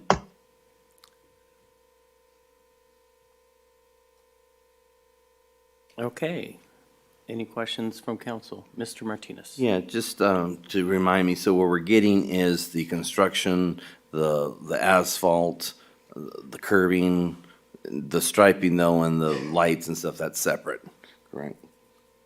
No, this will be full improvements from Sixth Street all the way to This is all First for- Street. A okay. new revised signalized intersection at the intersection of Sixth and Penn, which would allow for dual protected left turn movements going north on Pennsylvania to westbound Sixth, which is obviously currently a pretty good source of congestion. There is a significant amount of drainage improvements, the extension of culverts and the realignment of some of those nuisance drains. And then there's substantial work, obviously, within, not substantial, but there's a fair amount of work within the actual railroad crossing itself. Okay, and that's all from this one company? Yes. Unless they sub? Yes. Yeah, no, they, very little subs on this, so they will be the Oh. prime on this. There are some subs listed, but they will do the preponderance of the work themselves. Perfect. Okay, thank you. Thank you, Mr. Hart. Thank you, Mayor. Mr. Lara? Mr. Hart, just as a refresher, since this is a public works, we're mandated to take the lowest bid, is that correct? Yeah, that's correct. The lowest responsible bid. Most responsive bid, yes. responsible. Yeah. Thank you for clarifying. And the other thing, curious, does this include any work for like off-peak hours? In other words, if they can do any of this work at night when the traffic isn't? It currently does not. It's traditional working hours within City of Beaumont Municipal Code. If it, comes to fruition, I think during the construction, that it behooves both the contractor and the city, we would certainly work to them to maximize that. But it lends itself many times to costlier construction and other challenges by doing specifically night work. But do we know if this will be shut down at any time, or is the plan to The keep traffic goal, moving? yeah, is to be able to keep it operational pretty much the whole time. Okay, thank you. Mr. Santos? Thank you, Mayor. Just curiosity in here, Jeff, on the, they did pretty good job on the company's Matic in there. They didn't even submit any interest on this project? Yeah, so Madish was one of the six that we received a verbal confirmation from. They had some concerns about being able to be the prime on this and to do all the work, given some prior work obligations they've had. It's just a sign of the market right now, as many of these contractors are inundated with work themselves. So they were very upfront and honest about the ability to be able to be the prime contractor on this. They did submit bids to two of the other primes that they thought were going to bid as a subcontractor, but neither of those actually came through when it came bid time. Very good, thank you. Because I was so satisfied of the way they put together the Beaumont Avenue and all the projects we have, and even in 2020, they comply and everything, even we're in pandemic and everything. Yeah, And I was impressed on that. Yeah, so staff feels the same way, and so we certainly reached out to them and tried to work with them and coerce them into kind of bidding, but at the end, I think just due to the workload that they had, they weren't able to make a commitment. No, I know, you did pretty good job. Now, on the, there's a 10%, I'm glad that you used the word contingency on the 10% on that, because they say here, change orders. And looking on their estimate and everything, they put their bid of 800,000 on that bid. I hope, they will not stick to that. They're using our 747,000 as a contingency on that. And I don't know, because I reviewed it this morning about their contract or their applications and that. Probably you could check it out that later on. Yeah, I don't know where they didn't list it in their actually bid item, so I'm not entirely sure which 800,000. 800,000 something. For what? For their contingency. Well, there wouldn't be a contractor contingency, so I'm not. It's not in the contract. That's probably the sum that you're looking at was the alternative bid. Yeah. Subtotal, so that is independent of any contingency, and so you'll see if you look at the alternative bid items, there's one that's for complete removal of the aerial deposited lead, and then there's another for the reuse, Yeah. which is we're proposing to move forward with as a bid alternative. The reality is we won't know until we do the testing, but that is independent of the actual contingency that we Okay. are looking for to get this project across the finish line. Very good. As usual, thank you, Jeff. That's all, Mayor. Okay, thank you, Mr. Lara. I'm sorry, Mr. Martinez. Oh, thank you, Mayor. I forgot there was one question. There's federal dollars involved here, so I'm not sure what federal requirements are involved, but I'm assuming staff has vetted all of the requirements, both from city and from the contractor. Right, right. And those are essentially, and Christina can probably speak to this better than I can, but they're, I know it could be linked. technical, yeah. So as far as the provisions that you would potentially see, whether it was grant monies or other federal funded projects where you would have an NEPA requirement, it would not be the case in this instance. Oh, very well then. Thank you. Okay, seeing no other questions or comments, I'm entertain a motion, please. Mayor, I'll make a motion to award the Public Works Agreement to All American Asphalt for the construction of CIP 2017-009 Pennsylvania Avenue widening in amount not to exceed $7,469,250, and authorize the city manager to sign change orders up to an additional $747,000 for a total construction amount of $8,216,250. I'll second. A roll call, please. Councilmember Lara, Yes. Councilmember Santos, Aye. Mayor Pro Tem Martinez. Yes. Mayor White. Yes. Okay, item I3, update on Stewart Park Improvement Project. Mr. Story, you tried to get out of here before the break. I noticed that. I was telling Jeff he can't leave. Okay, so item I3, update on Stewart Park Improvement Project. Mayor and council, I'm excited to come before you tonight and bring some great design alternatives that we have here for Stewart Park. This process began for us back in April when we hired Placeworks and developed a professional services agreement with them, brought them on board to really spearhead the design of Stewart Park. And that also kicked off our community engagement portion of this project. And so we had a great time just getting the news out to the community. Hey, we're going to be investing a lot into this park. We want you involved in this process. So we spent a good portion of about a month and a half, almost 2 months, collecting surveys and reaching out to them. We took all that information in, and we took all their comments. And what you see tonight is a lot of collaboration between those. This has been a great opportunity for us to kind of break it down into two different areas. I'm going to have Jessie, who's with PlaceWorks. She's here tonight, and she's going to take you through this presentation because it really is a credit to PlaceWorks and just their ability to not only capture some of the ideas and some of the great points that our community members brought up, but how can we capture those and inspire the design of these of Stewart Park. So I'm going to turn it over to her, and at the end, if we have questions, the both of us can help field some of those questions. But we're going to go through this presentation right now and go through some of the options, give you an opportunity to talk and see what you enjoy about it, what you like, what you want to see.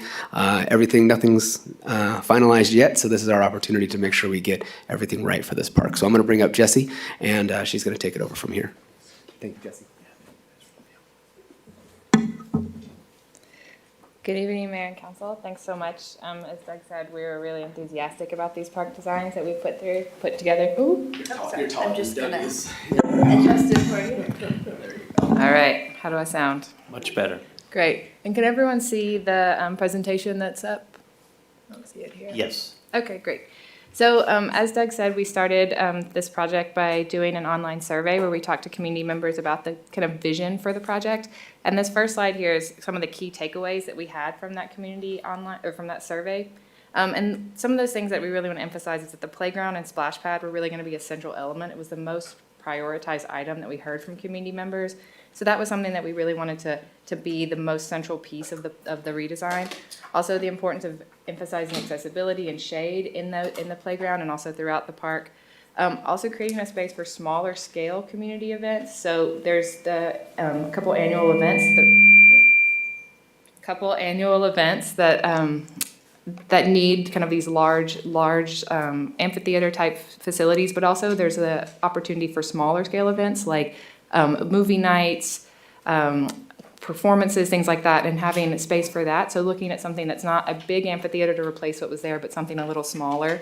And then also making Stewart Park a real destination for community members, not just a few times a year, but all throughout the year, a place to go for photographs, for taking your family to the park every week, things that like really make it a destination. So the two alternatives that we put together really take those elements and kind of combine them in different ways. So what you see are two alternatives that are really the same elements, but through with different themes, different layout and things like that. And so our goal tonight is to talk to you about those two alternatives and get your feedback so that we can move into a preferred alternative to move into final design. So the two designs that I'm going to talk to you about tonight are Celebrating Beaumont, a park with stories from our town, and Peaks and Creeks, reflecting the landscape in our park setting. I'm going to start with Celebrating Beaumont. So some of the input that we got during the online survey, we asked for some recommendations on themes, and some of the things we heard is that people really love Beaumont a lot. They really like the city. They think it has a rich history. They want that to be reflected in their public spaces, a way to make their parks unique. So some of the things people pointed us to were the history of, the railroad, the orchards, the agriculture, also the indigenous history. Pointed us to some examples of the downtown specific plan using Spanish Revival style. So some of the inspiration that we looked at was thinking about how do we incorporate history into the park? Maybe there's some, we use photos from the past, bringing them into the park. We also bring elements from indigenous cultures and also thinking about the Spanish Revival style of downtown. So this is the existing park. And our proposed layout this is a modification. And so I'm going to zoom in on some of the key areas, but just to give you a big overview right now, what you see is at the basin on the north end of the park. So for orientation, north is to your left here. So 10th is at the far north of the park. So the basin, the stormwater basin that's there stays in basically the same configuration. Oh, I'm sorry, in this alternative note, it's modified just a bit with the existing basketball courts have been replaced with that large playground and splash pad.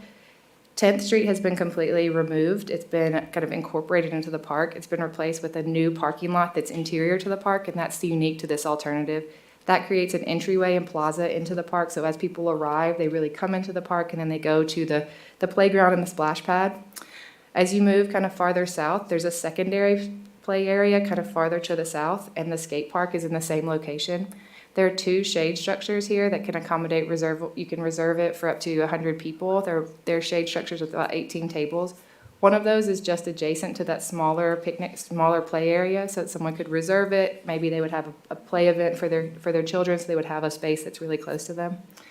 On the far end, there is where the existing baseball field is now. That would be converted to a multi-use field. So this park is not really going to be focused on a new sports facility. This is really a multi-use field. It could be programmed for practices or something, but not really focusing on a new sports space.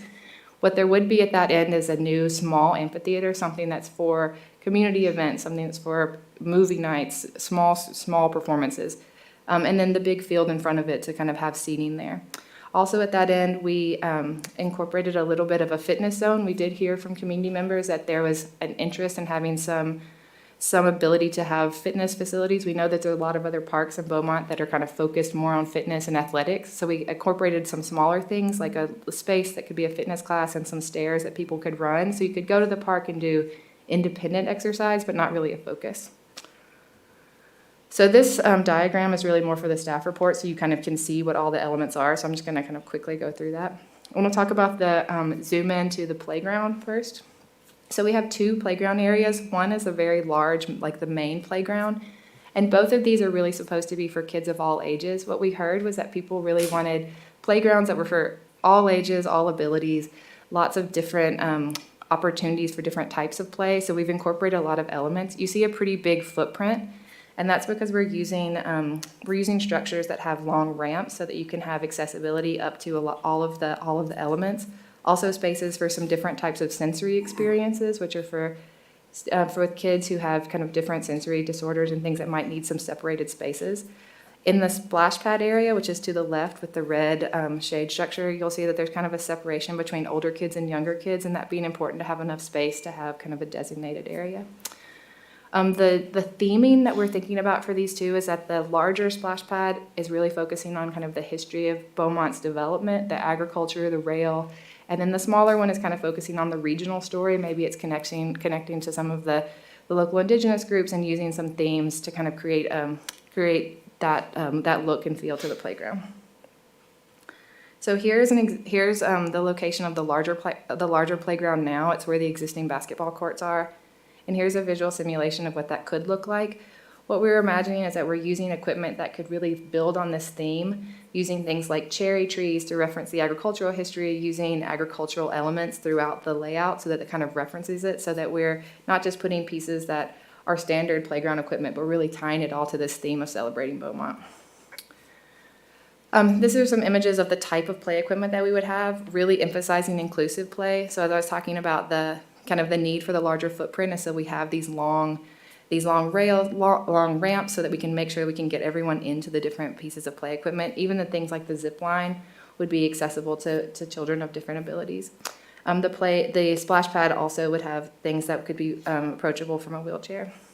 At the play area on either side, there was kind of an interest in making some iconic kind of gateways to the park. So we've suggested two different approaches to gateways. In this alternative, this would be a take on the Spanish Revival style, kind of using that as an entry gateway into the play area. And then also throughout the park, using some enlarged historic photos as places for people to stop and take photos and think about kind of the history of Beaumont as like kind of selfie opportunities throughout the site.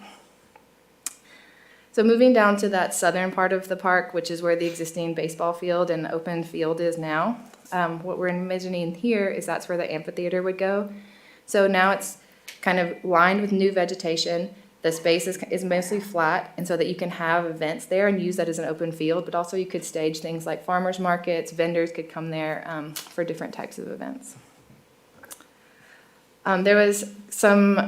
There was a lot of interest in making sure that the park is well shaded throughout the year, especially in the hottest parts of the year. So there's shade structures along in the play equipment, but also we're using trees to make sure that the park stays very vegetated or stays very cool. So we're proposing 122 new trees as part of this alternative. And lastly, to wrap this up, we know that this park twice a year has to operate kind of as a big festival. So we started thinking about what that would mean with this new design. We know that would require some changes. With the new park, we don't want a lot of damage happening like as equipment comes in. So we've thought about where things for the Cherry Festival might go. We think that as part of the Cherry Festival, it might require maybe closing off those two adjacent streets, Maple and Orange, so that you can use that for maybe the carnival or the vendors. The multi-use field on the south of the park could still be used for the carnival. It just would be significantly reduced. And it's just something we've been thinking about as we talk about the alternatives. All right, now I'm going to move into the second alternative, which is called Peaks and Creeks. And so this introductory slide kind of formatted the same way, and you'll see some comments that we got from community input, and you'll notice that all of these have one item, one specific thing about them, and it was the mountains. And so it looks like I just copied the same thing over and over, but it was mostly because people kept talking about how beautiful the mountains are. We heard it so many times in the comments. So we thought it was really important to think of a theme that really embraced the mountains. And so this one is built around the mountain, the natural landscape, and also the fact that this is a stormwater basin. This park functions to catch water, and so we wanted to kind of heighten that and not just use it as not just a piece of infrastructure that stands alone, but really something that people could embrace. So we're using some inspirational images here, or other parks that do flood control and kind of highlighting those mountain streams and grottos of the mountains really being some of the themes, and then using play equipment and furnishings that mimic natural elements. So again, this is existing conditions, and this is the proposed design. And so the central element that you'll see here is this large kind of winding rocky path, and that's actually a dry creek. The idea is that right now what you'll see at Stewart Park is a concrete culvert. We'd replace that with a dry creek bed kind of aesthetic, so it would still function to move the water, but would also be a little bit more aesthetically appealing. In this option, the basin is the same shape, but the culvert has changed to have a little bit more of a meander. And then it continues down south of where 10th Street is now to a bioretention basin around 9th Street. In this alternative, there's also a very large playground kind of the same size kind of on the southern end. That replaces where the existing parking lot is now. And then there's a smaller one in the northern part of the park, which is in the back. It would actually be in the basin. And this would be a floodable piece of play equipment, but that we focus mostly on like nature play and kind of connection down to that dry creek.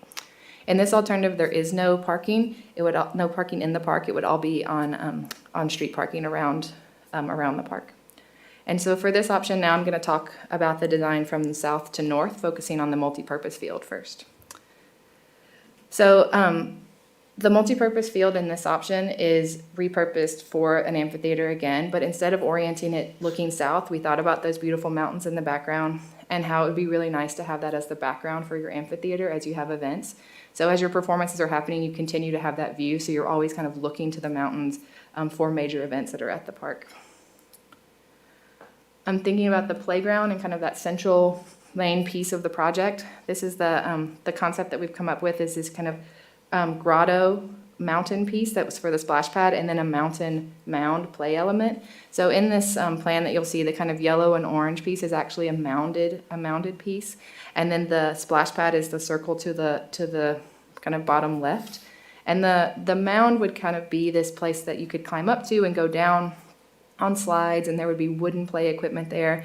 It would reference kind of the mountain look. From that view, you'd be able to see the mountain in the distance. The splash pad would look kind of like a mountain grotto, a stream. The idea is that you're kind of referencing that up in the mountains as the water flows through, and some images here at the bottom to show that. It's also really important that we continue to think about accessibility. In this option, the way that we're achieving that is not through the equipment that has the ramps, but thinking about accessible routes. When we think about a mounded play element, we want to make sure that we have accessible routes for everyone to get up to the play equipment, and definitely transfer stations for everyone to get onto it. So this is just a kind of diagram of where the routes would be and also where the transfer stations would be. There's also this great opportunity for this long loop around the playground of providing places for kind of sensory experiences, different types of tactile learning, and also opportunities to kind of get into the dry creek and learn about it. Again, making sure that we have space for younger kids to be separated if they need the space, but also making an all-ages playground together. In this option, we also want to do the gateways kind of near the playground. We used a gateway option that kind of references the City of Beaumont's logo, trying to do a little bit of celebrating Beaumont in this alternative as well. In the playground area, you'll see that there's a restroom and an outdoor shower kind of in between the playground and the splash pad. The restroom would be able to be entered on either side, and there would be a shower kind of facing the splash pad. And on the back, you have this great opportunity for a mural or some sort of other thing that could also be an iconic piece for Beaumont. So people could go and take their photo there, kind of have a nice selfie moment there as well. So here is the location of the existing parking lot where our new playground's going to go. And then here's a representation of kind of what that would look like with the high ramp. Again, you keep the mountains in the distance. You have a little bit of a depression for the splash pad. Moving farther north, kind of as you go towards what is existing 10th Street, what we're seeing for this area is that the street is going away, but you're still going to have the higher berm to keep the stormwater basin kind of to the north. So we're going to have this kind of obvious kind of high point in this area. So instead of having a street running through, we could have a nice central walkway, and what we're calling it is the community porch right at the center. There's a place to kind of overlook the dry creek that we're designing, and also nice views up to the mountain because there's not a lot of trees there in the basin. So we're putting kind of lounge chair type furnishings there and maybe some swings. Also up here is we've relocated the skate park there and put in a small parkour course, and that's because we see this as an opportunity for a space for older youth. You could have this kind of hangout zone on the community porch, but also the skate park and the parkour area, kind of this zone together, and also the basketball courts that are not being relocated, but they're going to be refinished and have better access. So you kind of have this central zone that might be more desirable for kind of older kids to hang out with, kind of separated from the younger playground. And again, really emphasizing having tree canopy. So this is the existing tree canopy at the park and bringing up 123 new trees. In this option, a lot of them are kind of focused on the west side of the park, and that's sort of so that we can have one side that kind of has an open area where you could get a bit of sun. And a lot of the trees kind of in the southern part are around the dry creek to kind of mimic a riparian zone. Again, thinking about how Cherry Festival would work here, there is an option to kind of have that carnival space in the multi-use field again. Again, it's reduced. We would have to significantly kind of reduce that. Another recommendation from staff is that we could potentially expand that central walkway that is now on 10th Street and have that be a little wider and be able to accommodate food vendors. So we could expand that a little bit more. Again, trying to not make it look like a street, make it look like part of the park, but that is one of the other considerations. So lastly, talking about project schedule and where we are. So we are kind of in the last third of conceptual design. So tonight I'd like to get some input from you all. I think you've all had a chance to kind of look at them ahead of this meeting. We will take your input and go to a preferred concept, which we will then go and start construction drawings, which we'll bring back to you all to make sure that we heard everything that we incorporate everything that you gave us. And then we will go into construction drawings in the early spring, which will finish up in the fall. The project will go out to bid in the winter, and then start of construction will be immediately after. This is the optimistic goal. We know project bids are sometimes taking more than a month or two, so this is the goal for the project. So right now, this is where we are, and the next time you'll see us is kind of in the springtime with the preferred. And that's the end of my presentation, so happy to answer questions. Thank you. So before we go to council questions, do we have any public comments on this? I have no requests. Rudy, do we have anyone on the line? I have no callers on the line. Okay. Seeing no questions up here yet, I will ask a couple. So a couple of my concerns or questions, comments. So in the second one, you talked about how it was reducing the square foot, the 49,000 square feet for the carnival area, right? Do you know what that size is? How much is left at that point? You mean in the field area? Yeah, so I think one of the big concerns we had with the earlier designs that we looked at a while back was the ability to to still be able to provide area for the carnival. Mm-hmm. And when you talk about reducing it by 49,000, I'm just curious, is that like a third of what's there now, or? So what it's taking away is essentially the area that is the treed area to the west. So that's Okay. that's basically what's going away. So it's about a third of it's gone. Okay, and so you also made another comment. First of all, I do appreciate the wheelchair accessibility for the splash pad, because I think that was one of my wishes, was that we had a place for people who couldn't swim. and needed an area to cool off. But I also envision the splash pad being designed more for than just 2 to 5 year olds. Because one thing I think Beaumont lacks is a place where older kids, high schoolers, can get together, as the night cools off. I think we talked originally about having lights to the point where this could be open till later in the evening. And, right now, sure, the kids can gather in the different communities that have their pools and stuff, but I was hoping to have more of a central location for that. And so I wouldn't want to see it designed for 2 to 5 year olds, and then now the older kids are just, you mentioned something about separating them with the playground areas. So I don't know if there's a way to design a splash pad that can help both. I mean, some of the ones we saw before did not have a whole lot of playground equipment. It was more just the water features and that kind of thing. So I think this was me not explaining this correctly. The 2 to 5 is a separate part of the splash pad, a smaller Okay. area. Most of it would be for older kids. Okay. The important reason why I was pointing out the 2 to 5 is that some of those big buckets and like the big falling water is actually just too intense for the Right. smaller group. So you want to make sure that you have softer play things for the 2 to 5 year olds. So that's why I pointed out the rest of the splash pad is all for older Got kids. it. Okay. Yeah. And so the bulk of it is for bigger kids. And then, I like them both. At this point, I want to hear the rest. I don't really have a preference. But I did have a question about relocating the skate park. Is that a cost that we don't have in the first design, but we do have a cost in the second design on that? Yeah, that is a cost that's in the second. So in the first option, we are also changing the size of the bioretention basin because of the configuration of needing the play area kind of in that space. So the idea was that the amount that these options are basically similar in cost. So there's some trade-offs about what we're relocating and what we're not, so that both of these probably would need some value engineering to get us down to the 7.5 million. But the idea is that there's been shifts to the plan to like kind of similarly so that they are about the same price. But yes, that's definitely a cost to relocate the skate park. And is there a way, I'm sure you probably already thought about this, coming back to the concept of making sure there's enough room for the carnival area? Is it a playground in the middle, the yellow circle on the creeks, peaks and creeks? Is that a playground right there? That is, yeah. Okay.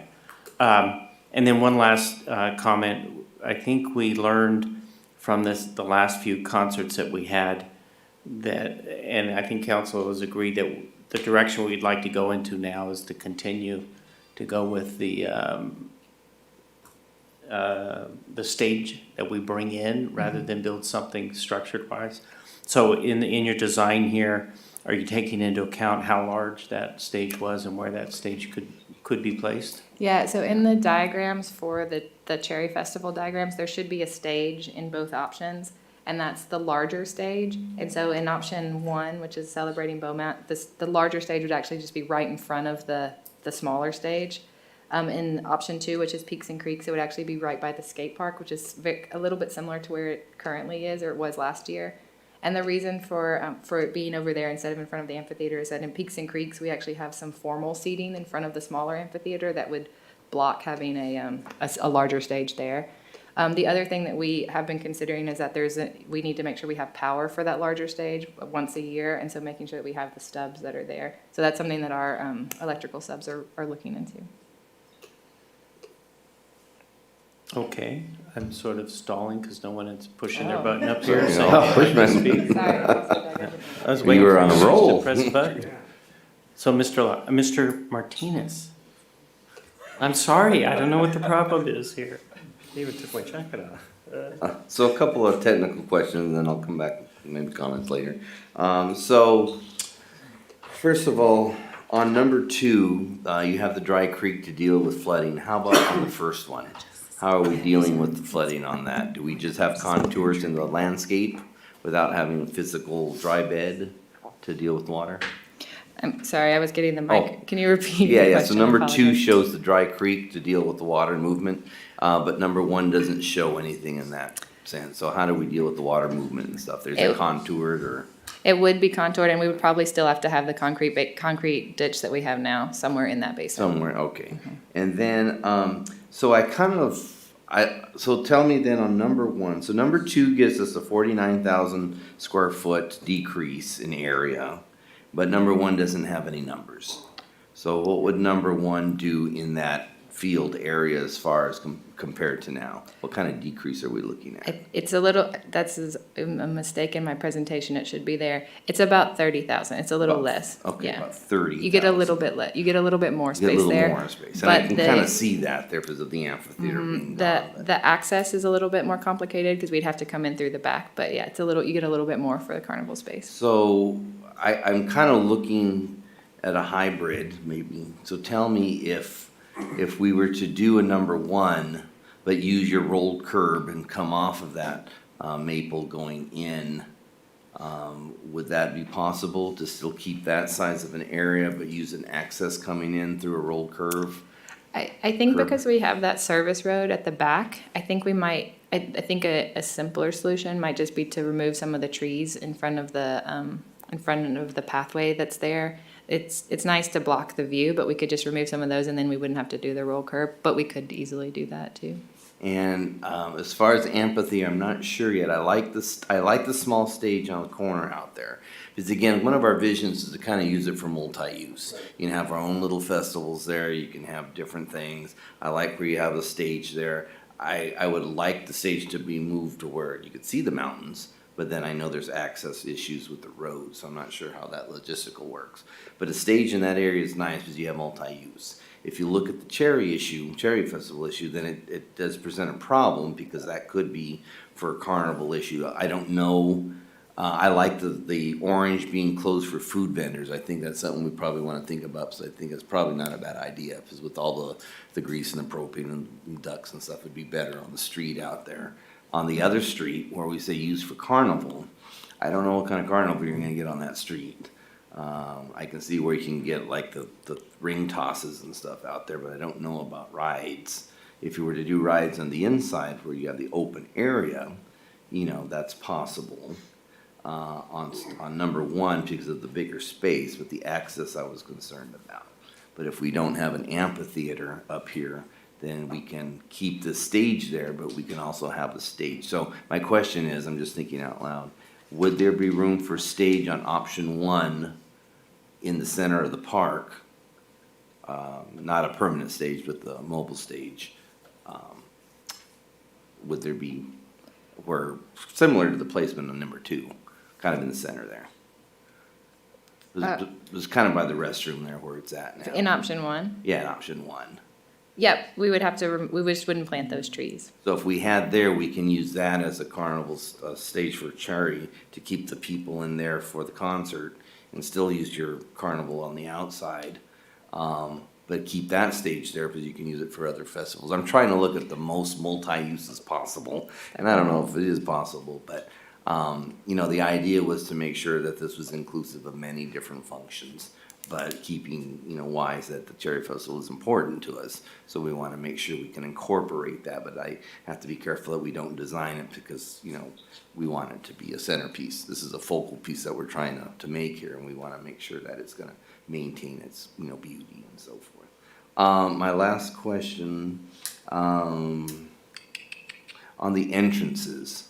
So looking at number 1, we have the parking lot that you pulled into the park a little bit. You got a little parking up there on Maple. Where are the main entrances? So you said the parking lot's kind of open into the park so people can just get out of the parking lot and just come into the park. Do we have some arches or gateways? Because I noticed that the parking along Maple doesn't show any entrance. We're on option 1? Yeah. So the gateways would be by the parking lot, there's a kind of plaza. Can you see my mouse?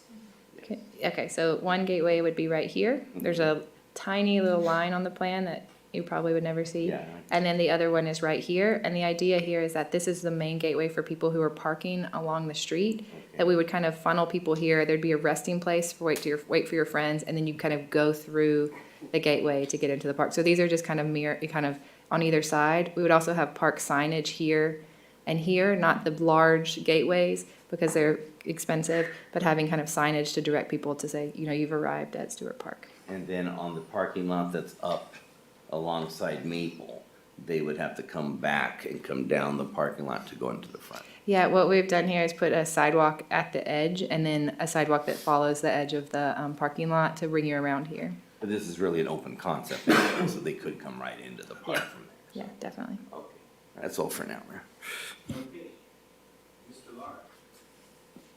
Yeah, thank you so much for the presentation. So looking at number 2, the Peaks and Creeks, which I like.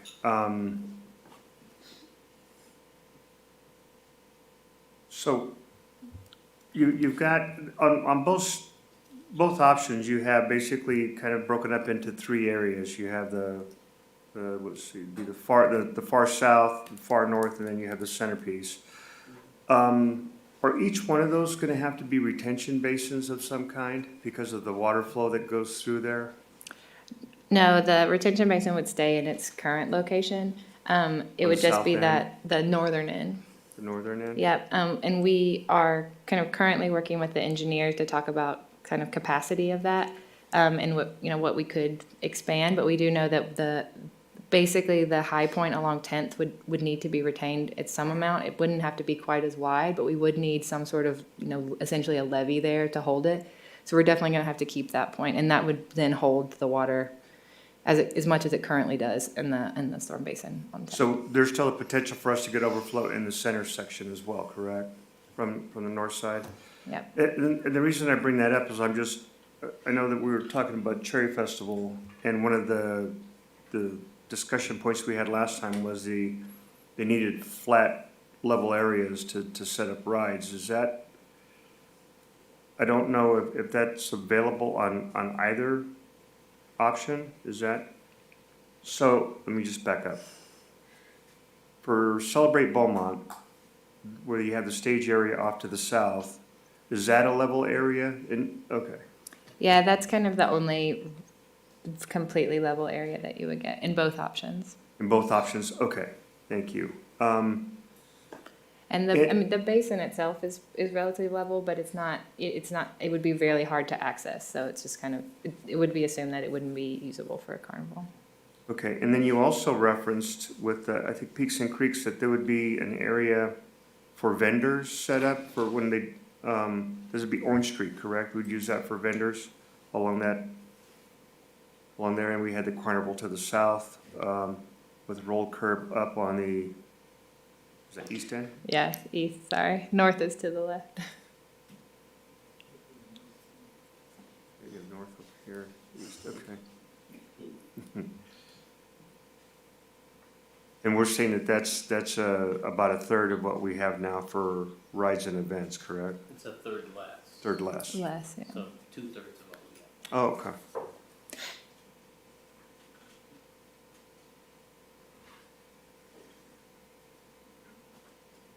Mayor, I just wanted to mention that the Cherry Festival is here if we did have any questions for them. Their new president is with us tonight. Yeah, have they looked at this already? Have they had comments on this? Would you like to share your comments?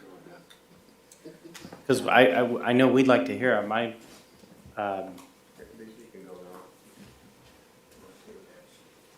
Okay, yes, please. Sorry, I didn't mean to step on you. Okay.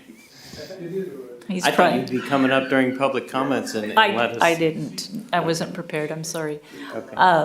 Thank you, council. My name is Laura Morris, and I've been with the festival for way too many years.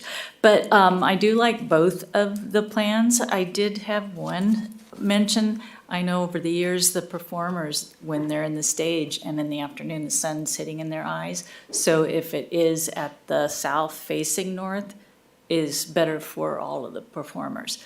That was just one comment that I wanted to bring up. Also, if you, I understand why you're gonna wanna go like this, either one of these routes. If we were to have to put the carnival on the streets and the vendors, that would require an enormous amount of cost to us for the fencing because we charge admission into the festival. And then also, I would want to just to mention quickly that the entertainment and the carnival, both items to us take up a huge amount of space within the park. So both of those are going to be, have to make adjustments. I don't know where. And in the park, I don't think you're going to want the heavy carnival rides in that area. I mean, and they will adjust and bring whatever we need. They don't have to bring the same items and the number of items every year.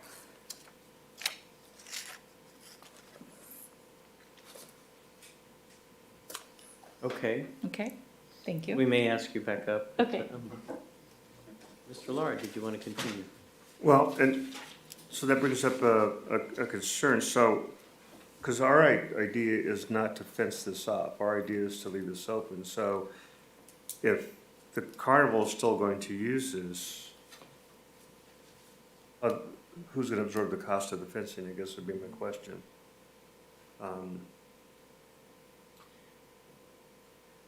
Can, not yet, can you come back up, please? Laura? Laura, thank you. Yeah. I know that, I'm sorry. It's quite all right. And Okay. Dan, our new president, this is his first time at council, so Hi, Dan. he's here as well. You think you're going to get off the hook? He was Okay. hoping, yeah, he doesn't like to speak. So let me ask you a couple questions. Okay, So I know that there's a cost to get into the park, correct. and then there's a cost to get the bracelet to ride the rides. Correct. Can you give me an idea of what amount of your total revenue comes from the entrance fee, the gate fee versus everything else, all the other revenue that you get? In other words, Yes. if we find a way to do this without fencing and you lose that, how much does that hurt you? Quite a bit. I believe our income at Gates was close to 200,000 this year. Okay, And then the carnival, all of the pre-sale wristbands that we sell in the town the month before, we get to keep 100% of that. Then all of the, which 20,000 roughly. okay. And all of the monies that the carnival themselves collect over the 4-day event, they give us a percentage.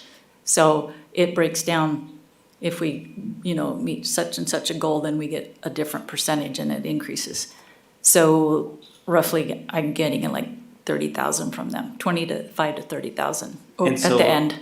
And so looking at the maps here, currently, pretty much the north third of it is not inside the gate, correct? I'm sorry, what was that again? The north, let's say the third north part of the. Correct, yes. Is not inside the gates No. now. No, it's from between, right behind the child startup and 10th Street. Okay. And then my response, and I agree with you about, I'm concerned about putting the carnival on the street, not only for the issues you brought up, but Right. also for the issues of all the people who live on that street. Right, and the big trees too. And I'm also curious with, maybe how that can be best patrolled by security or by the police department as if it's inside a gated area. So I can Right. understand those concerns. And we were going to ask them, because I know from this past year, their living quarters that they put inside the park, I was under the understanding, I think Doug said that it took 6 weeks to get the grass back up after that. So we were gonna ask them this year to make sure to put their living quarters outside on Maple and not pull them into the park area. That sounds like a better use for that street than the Yeah. actual carnival part. Okay. Yes. Did you have anything, Mr. Santos, before I go back to one of these guys? No, I don't have, on the Cherry Festival. Okay. Did you have questions for the park design? Yeah, I mean, We might call you back up, Laura. Okay, no problem. can you put it on the first page you have on the celebrating Beaumont and the and number 2, please? So I could, The one of both? yeah, on the slide number one probably. I mean, so I could compare that. I mean, yeah, on that side, I mean, I'm looking on the, no, this is a good design. I mean, I love it. I mean, on both sides, I'm looking up for the benefits of the, from younger to my seniors on this. And the way I see it on number one, and you have a lot of walking path in there, and that's the thing that I'm looking for a park. That and then it merged with the splash pad. I'm dying for a splash pad for my community, and then also with the playground for the other kids in there. A good design on that. Also, I'm jumping on the.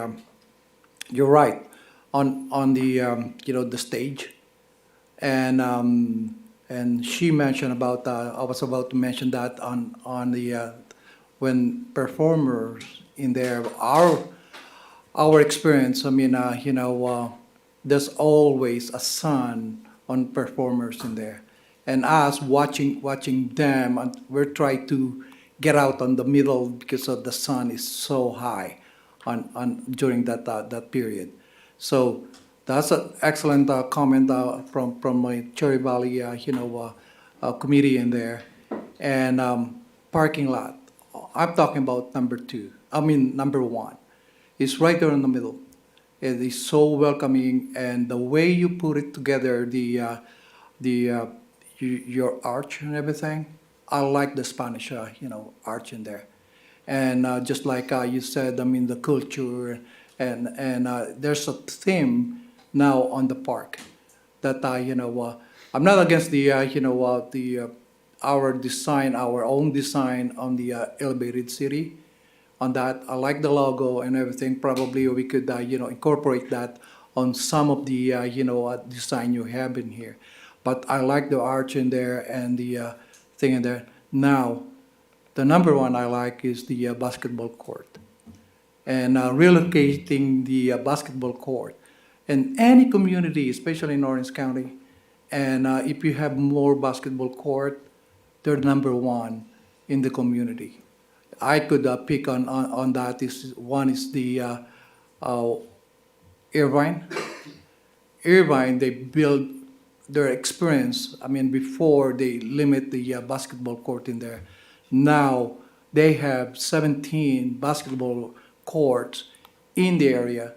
And they attract more people, more kids, young couples in there.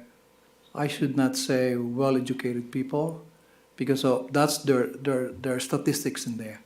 And I'm looking on. I have a high hope on my beautiful city to be on that stage. And that's why we have the disadvantaged community.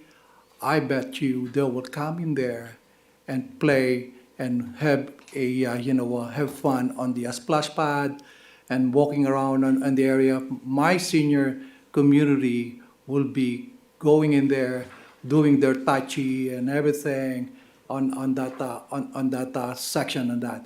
Now on number two, you might be criticizing number two because of the the creek, the dry creek in there and everything.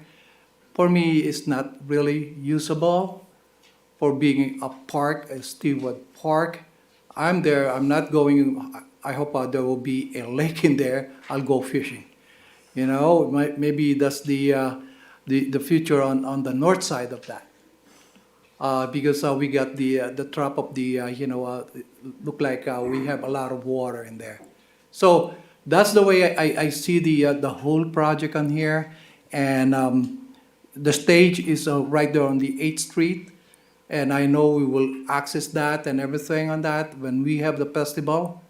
On that, there will be a good parking for the performers and everything. And if the elementary school will allow us to have access on their land on that side, that would be great. I mean, because they have a playground in there. And if not, they're not using during Cherry Festival, that'll be a good, area to work with, the city and the elementary school. So I talk too much, but, that's the thing that I like it. I like the restroom on that. I mean, because, kids will be going around in there and everything in there.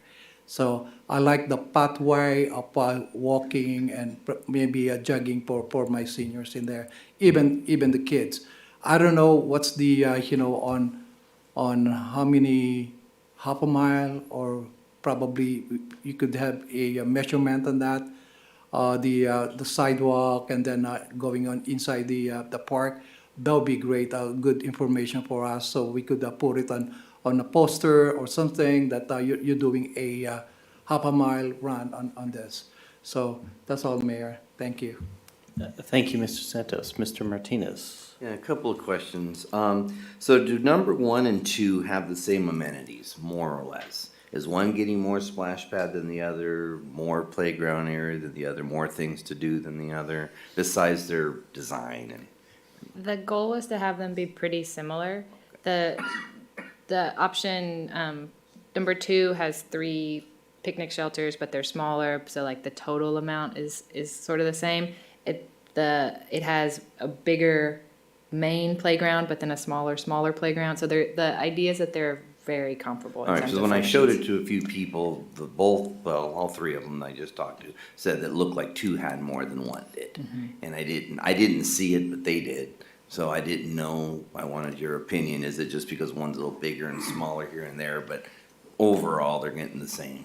Yeah, it might be because the skate park moves, and so you kind of see that big footprint, and then the community porch, but in general, it's pretty much the same. And then a big part of option 1 is getting the parking is in there, so it takes up a big footprint, so it looks like there's less park. Oh, maybe that's it. And then on that flood control basin on 1, is that semi-level, or how does that work? Because I know right now it's it's really It has to cut into stay, it has to stay a depression. Yeah. it Okay, so would- the depression's gonna stay there, so we'll, maybe grass it, I don't know, but it has to stay depressed. So we can't have the beer garden or anything over there really because it's so depressed, or would we be able to do tables or anything over there, or tent? I don't want to speak for the Cherry Festival, but I imagine they wouldn't want the beer garden anywhere away from the entertainment. They kind of go hand in hand together, correct? Yes.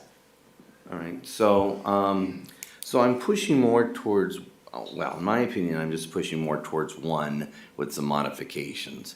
I mean, I'd like, and again, I'm looking at design. What you do in there is, I'm not so interested more. I'm looking for the layout as far as, okay, on the first design, you have your amphitheater over to the south side.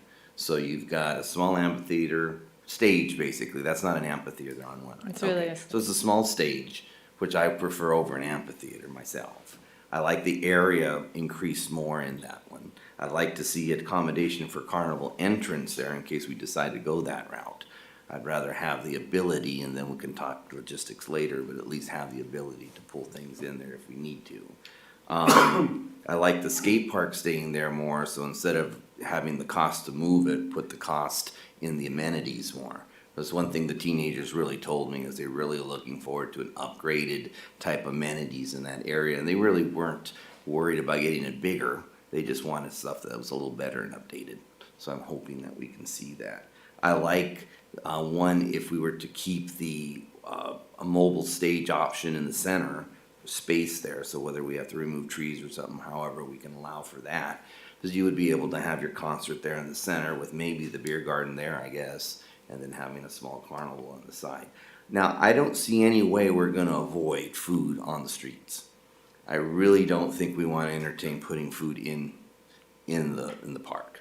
There's a lot that comes with that, the trailers, the propane, the electrical cords, the water, the trash, there's a lot of stuff that comes with that, and I think it would be better to keep them on the street. One thing's for sure, talking to the Carnival Cherry Festival Association, is that any way that we look at it, modification is gonna have to happen. We mentioned the coordination with the fence. That might be something we have to relook at. You remember, in my opinion, the goal here is to have a community event with a cost and expenditure equalizing. You know, our goal is not to make money here, I would assume. It's to maybe get a little extra profit to seed for next year, but we're not making money on this event. And by we, I'm talking about community event. So to say that, yeah, we had 200,000 in revenue, you know, I have to see really what is that affecting? Because if your expenditures and your revenues are equaling, then I can say, oh yeah, it's costing them a lot. But maybe it's time to relook at the way the finances are running so that we might pull it back down to the old $5, $10 days instead of the large ticket number days because of the fence issue. I don't know, I'm not speaking for you, I mean, I'm not, that's something we'd have to discuss, but I'm just referring to the fact that I don't see a fence going up. I just don't see that happening. You know, maybe I can't see the full picture, maybe you can fence it off and around and so forth, but you know, I'm trying to look at the best for the community, to keep prices reasonable, have a great event, but you know, also keep the park looking nice because we're putting a lot of money into it, and I want to make sure it's multifunctional and still hold the event, but do it in a way that's just more reasonable approach. Thank you, Mayor. One comment in response to some of the comments you made. If you put the stage in the middle, then we have an issue with connecting to utilities. Is that correct? Meaning yet to get power to a stage that's in the middle here? That's why if you put it... Yeah, but your restroom is up there, isn't there? Don't we have utilities up there anyway? Are you talking about? How do you power Are everything you that's talking on the about where stage? they used to be? Where the stage used to be? Yeah, where the stage Well, used to be. right, but Mr. Martinez is suggesting maybe moving the stage to the middle, which I think is a neat idea, but I'm just wondering how you get power to a stage in the middle of the park. Well, I was thinking more of keeping the stage over here, but for these type of events, if we need a mobile stage, then we can move it over there. Because Cherry Fest is the only thing that has carnival rides. If we have a jazz festival or whatever, you're not gonna have those type of rides. Everything can stay over there.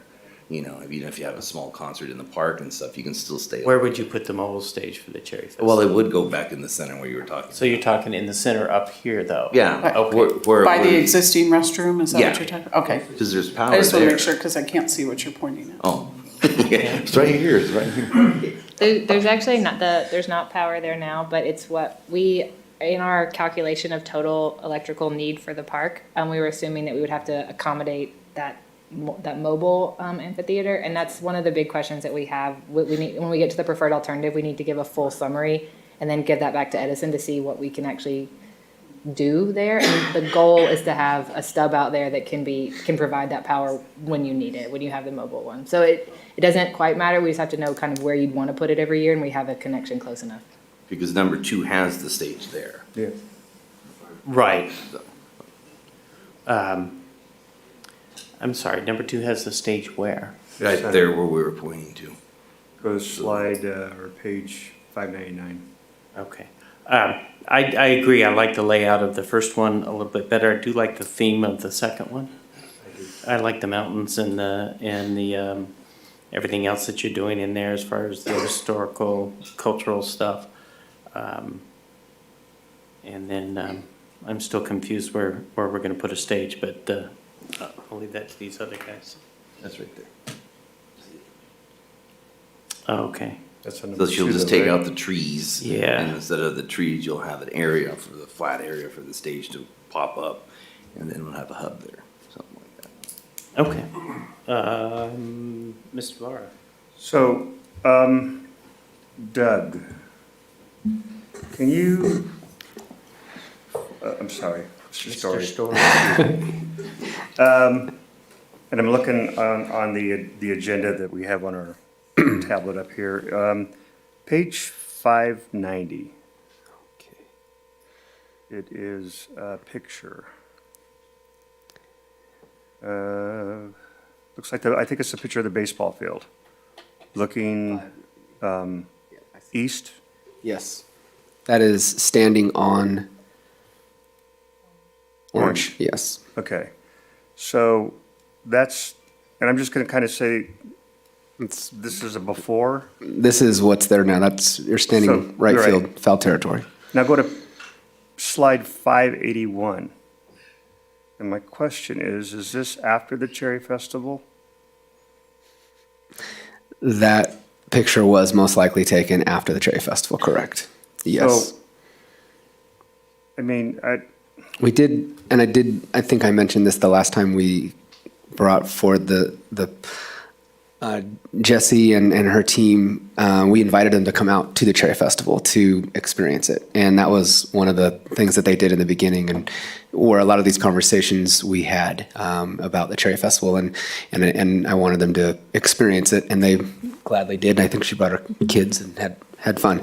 But yes, you're correct. I do believe that picture was taken after the Cherry Festival. and the reason I mention that is with the fencing, that's critical to them, because it's the to Cherry Festival folks, that's $200,000 that they use to, I'm sure, do the concerts and the rides, the festivals. But then you look at the damage so there's going to be a cost to put in fencing if we use this park, because I don't want to do fencing around this. I want it to be an open venue. So there's a fencing issue. Then there's the damage after. So we put $8 million into a park, and then every year we're going to put, how much did we have to invest, do you know, to do the repairs this last time? This last time we had some irrigation repairs, and then just reseeding the outfield, trying to get it back up to use. I don't know the exact number, but there was a significant amount of time with our crews just working on Stewart Park after the festival. Okay. Because for me, I like the peaks and creeks. I love the playground. I think I would suggest that maybe we don't do the dry creek bed in the center. We just do it off on the north end. But I like the community swing area. But I keep looking at this, and have we talked to the Cherry Festival group about looking at the sports park? Yes, we did. Do we know if that provides more carnival area? Or when we turf the other fields, is that going to limit that carnival area? We talked about, Doug, refresh my memory, we talked about the baseball fields for the carnival? I think the Laura, what? parking lot. There is just more available pavement. There's more asphalt, more sidewalk at the sports But park. parking would be the issue, though, too. What? Parking would be an issue up there if they use the parking lot for the carnival. Yeah, but it just seems to be an issue where it's at now too, because you have all the trailers and the RVs and for the carnival staff. I don't know if it would be worse there or. It's it's definitely and that conversation that we had with the Cherry Festival. There's definitely problems whenever you put anything other than feet and cleats and shoes on turf and grass. You're gonna have issues, which is why people don't normally park their cars on their grass. And when you do that for a week or 6-7 days, there's going to be consequences and repercussions of that. And the other thing is what we normally do and is our common practice is we'll cut off water, a week ahead of time, 7-8 days ahead of time, just to let it try to dry up as best we can. And so that's problematic as well, doing that in the hot sun. And then we come back and there's some issues going back for it. So it's difficult wherever you are. And if we invest money at the sports park, we might be having the same conversation. Obviously, we wouldn't set it up on the synthetic area, but it's definitely a get creative, think outside the box thing that we're suggesting. It is. The sports park is, there'd be enough space, even if we took away the 2 southern fields that we're talking about to do in synthetic turf. I'm just wondering, and I'm very conflicted because I love the layout, love the Cherry Festival, I've gone there all my life for the most part, but finding a good location for the Cherry Festival that's accessible, it's got good parking, that provides the power and the utilities that you need for. So, and the reason I was thinking sports parks, just trying to think outside the box for a second, is it's in close proximity to Noble Creek that has RV parking. And I don't know if that makes it difficult for the carnival folks to go back and forth between Noble Creek and the sports park. It helps our vendors as well because they do bring their own rigs and a lot of them have stayed at Noble Creek because of that. So So they'll this go will be back. closer Yeah. proximity. I just don't know if that's an option or not. I think we need to kind of look at everything. So what I'm referring to is our sports park, the one on Bowman Avenue. But it's in close proximity to Noble Creek where they need the camping and the RV hookups and. So, what was it, 2 years ago, we met with the Noble Creek? Yes. Remember, we had the meeting there, and then Yes. you went out and looked at that? Yes. And I think, when I left there, I thought it was a possibility, but then I heard later that it was not something that would work for you. Well, it could be a possibility. I'm not sure with putting the carnival on the one baseball field because they have, and then it might be in conflict with them because they have the tournaments, I believe, in June. Right, but when we So- spoke to Mr. Burke and a couple members of the board Right. there, Right. they said that they could work around that. Yeah, they were open to it. Mhm. But I'm thinking that's already fenced, right? Correct. And there isn't the area that is, if you go into the parking lot that's in the middle of all the fields. Correct. That back area where everyone Yeah. parks in the dirt. Right. The cost of putting our fence could be applied to making that more of an area for the carnival. Right. So it's not, we're not trying to put the carnival on the baseball fields. And I think it's a better location traffic-wise. There's a lot of pros and cons to having it there. There really is. I know they really want it there. Yeah. I think that they would make the effort to make it work for you. So I just didn't know if that's still, because I agree with you. I love the design here. I think it's great. But if we're also gonna put 2 artificial turf fields on the sports park, we're not gonna have room, now we're gonna be using the other fields that we're trying to rehab to put the carnival there. Just my thoughts on that. No, and I don't know, is there a surface outside of asphalt and grass, like that dirt area that is behind the baseball parks? But of course, that's in Edison power line, so we couldn't do anything there. So it'd have to be somewhere on the baseball park, where they have like For the carnival rights. yeah. So I don't know. Do you know how many acres or how many square feet you need for your carnival? No. And they will bring what we need depending on the area, but I don't know exactly how much it is. Jesse, do you know what the total square footage of the area, or just an idea? I guess if 49 is a third, then it's about 150? Yeah. Okay. Probably, I could find out, but it's. Yeah.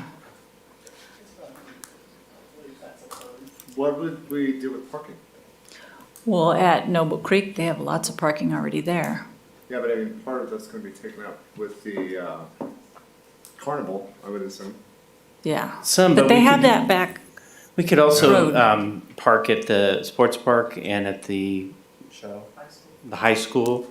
And then we shuttle it like we And do we'd now. shuttle everyone around, because it's a much closer shuttle that right now, a lot of people go to the sports park and shuttle, I do, to the Cherry Festival. yeah. Yes.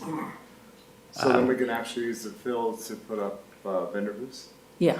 That would be. Yeah, we would have to, I'll have to show you the layout and stuff that Buzz and I went down and talked to them already. Can we have Said another, to- can we have another meeting with them? Absolutely. Let's do that. And then, because we still have time, we've given you some direction. But I Okay. think if we're not having to look at all the issues with the Cherry Festival here, I think we can make a really great park here. And again, I think the Noble Creek has a lot of pros, and it does have some cons, but I bet you they're willing to work with it. They were last time we talked to them, so. Right. And I think what happens was when we look at this park too, the new concept, Peaks and Creeks is the one I like, just so you know. There are now pros and cons here. Fencing being the con. Correct. Smaller area being the con. destruction And of still, the. lack of parking, which has always been a con for as long as I can recall. But, and what I like about that is we could still have the amphitheater that Mr. I like the Martinez doesn't amphitheater. like. Yeah, because I've been approached about having, and when they talked about putting something back here against the big building, when they're opening this courtyard up.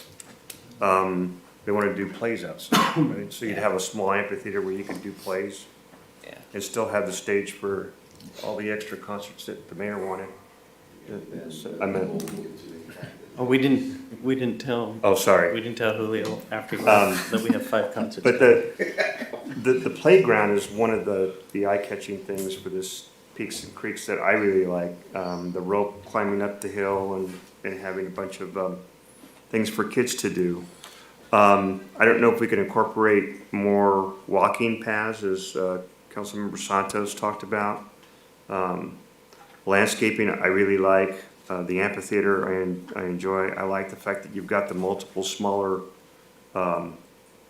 barbecue areas for birthdays. I don't know if we can, I know pickleball is really big as well as basketball. I don't know if there's room for that. Near the north end where they have the multiple barbecue areas, if there could be another one there, I'm not sure. And the other thing too that you're bringing out here is I enjoy, and I think it would be a lot more fun, the vertical elements of the splash pads on both of them are very nice. And I like the way that you have it broken up into the different age groups. And I like the porch swing. The porch swing is a really cool idea to have. Now that I'm on in years and. You could take your afternoon naps there. I could. Okay, Jesse, I don't know if you need any more input from us? Do you have any specific Doug, do you have questions? Yeah. Yeah, what? So Mayor, if you don't mind, I sent CEO an email and asked her to set up a meeting Okay. with you and me and Doug and the Cherry Festival and Dwayne. Okay, And I think after that meeting, we'll have better direction for Jesse. okay, let's do that. Okay, And I guess just final comment is that I think that our takeaway is that we're probably gonna do a hybrid approach, so we weren't expecting you to pick one or the other. So Right. the various input that you have, I think we can take pieces of each one and make a, celebrating Beaumont Peaks and Creeks alternative that kind of combines. them Perfect. as well. thank you. Okay, We celebrate Beaumont, the highs and the lows. We don't want to see the picture. Thank you, Jesse. I didn't even have a night. all right, let's move on. I-4, 6th Street medians retrofit. Thank you, Mayor. So back in August of 2019, City Council heard a arborist report which recommended removing 45 cypress trees from the medians on 6th Street. And we're talking about 6th Street between Highland Springs and Illinois. So for purposes of this conversation, we're focusing on the east end of town. This past summer, those 45 cypress trees were removed at the recommendation of that arborist report. It has opened the street up significantly, and we have heard from many of the businesses in the area that driver safety has improved significantly. But now we'd like to retrofit those medians and make the entryway, the gateway into our city from the east a lot more aesthetically pleasing. So we retained the services of a landscape architect firm, Architera Design Group. It was within the city manager's signing limit. We asked them to come up with a couple different options on those medians, and we have those options for you tonight. As part of the public hearing tonight, council did approve formally $2 million towards this project, and so the money is programmed to retrofit the medians. Option 1 is the costliest of the two options, and that's because it is strictly hardscape. Option 2 is crushed granite only, and it does, it's a little bit less expensive.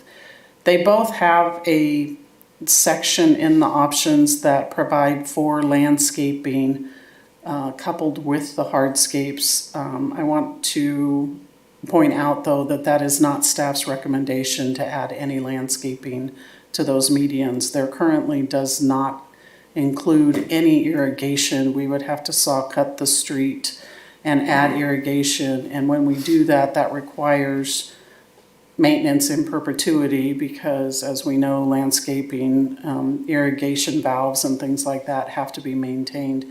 And we would also have to maintain any shrubbery that goes in those medians. And with the traffic and the speed limit, it's just not a recommendation that we would recommend to council moving forward.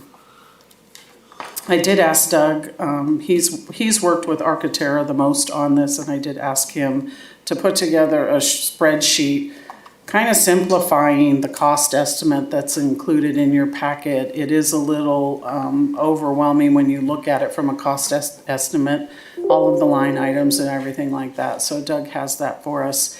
And then the second thing I want to add is I drove down Ramona Expressway, and they have recently retrofitted their medians with some hardscape and desert themes. And they have metal landscaping, if you will, with lights on it. And I drove it in the day and then I drove it at night. And I think the lighting on the metal art forms really makes those medians pop, and it really brings to light those medians. So I took some Google Map pictures because I didn't want to use my camera while I was driving.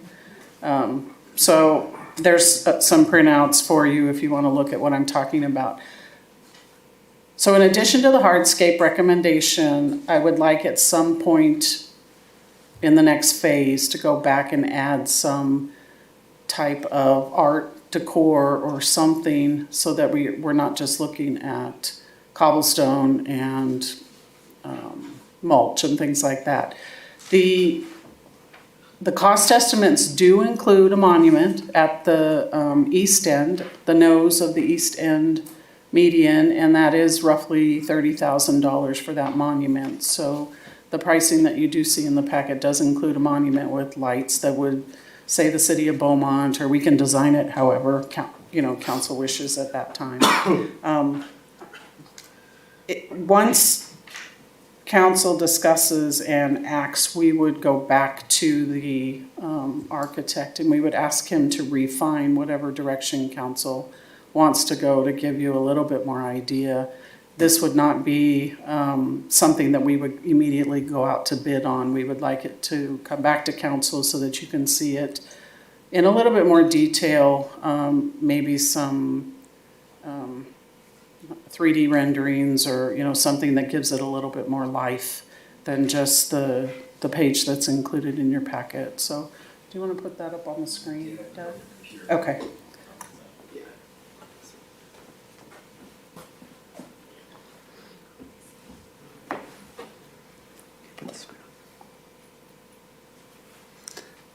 It's just an Excel spreadsheet. Yeah, it's a there very you go. basic Excel spreadsheet that just talks about the key features and then what the maintenance would be. As I said, each option included some landscaping, but again, we're not recommending any landscaping. The trees that are there, we left the deodars there. Those have survived without water for decades. I understand when they were first planted, a long time ago, we used to take the water truck down 6th Street, and that's how they watered. They kind of watered them that way. We haven't had to water those trees. They've survived on rainwater. And same as the deodars on Beaumont Avenue.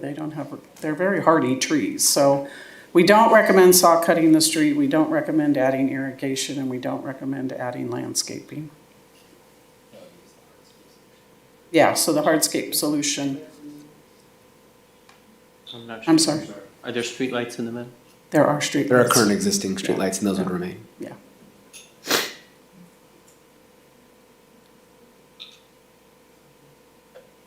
Do we have any public comments on this one?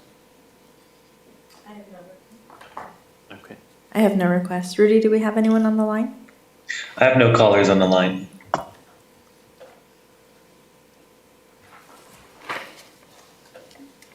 Really, the main difference between the two is the color palette and the options of the stone. This is the type of stone, the cobble gray stone versus the red sand. And what's the desert stone. difference in price?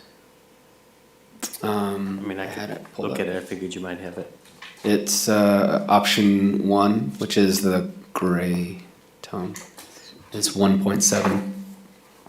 And then option 2, which is the red tone, is 1.1.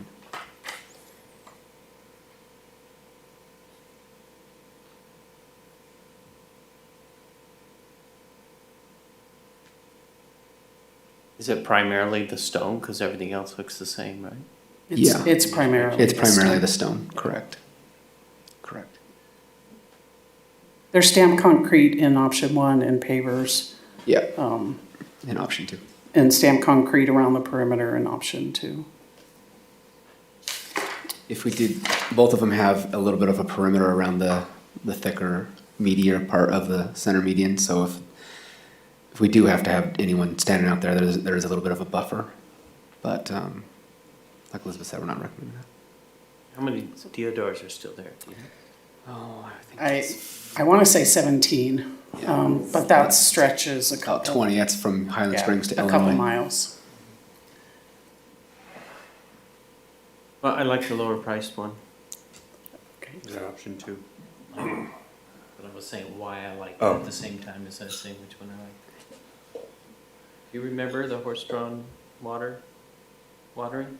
I don't think she said horse-drawn. Wow. Horse-drawn.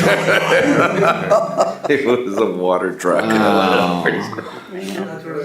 No, I don't recall horse-drawn water. They set you up. Or the creation of fire either, so. Comments, questions? Mr. Martinez, Yeah. you've got your light on. Yeah, a couple, just cool. So if we even went cactus, you would still have to have irrigation? You can't just put cactus and assume the rain's gonna deal with it? Or is there some law somewhere that says we have to have irrigation for every plant? California, you never know. I think even drought tolerant has to have that. There is some requirement for some type of thought there would drip irrigation. I think initially to get it, roots growth and things like Yeah, that. I'm fully supportive of just hardscape only. I think it's the best approach and these are interesting, so we'll see what else we can come up with. I like that idea as well. My question is, we're just talking about the inside. Do we have to redo the medians too? New No. concrete, new everything? No, there might be versus- some improvements on the curbing, Right. but. Okay, so the medians still stay, we just gut it out inside. Yeah, and if there was something that was compromised on the curb, then they would repair that as well. That would be something we would address. And how much along 6 are we for visual? We're going from where to where? We're going from Highland Springs To to Illinois, just before Illinois. Nice. Yeah, it's a good stretch. It is a good It's farther stretch. than you think. Yeah. Yeah, if you walk it. But it will really bring life to that No. part of town. And I think we can get really creative too with what goes in the center with stuff like this or, solar lights or whatever it comes out with, so. All right, that's all here. Thank you. If, Mr. Laura? sorry, go ahead. No Go problem. ahead. I was gonna say, if council, conceptually is okay with the hardscape, we can bring back a couple options on that as well, because I do think that the design that we have in the packet is really hard to visualize. I Yeah. think for purposes of this discussion, we really want to go one way or the other, eliminate the landscape or include the landscape. I'm good with the hardscape as well. Just a couple questions, and I'm good without the landscaping. I do like the metal flower plants with, either artwork in there, and I think that's something that can come later. And we could allow for spots for that. But, on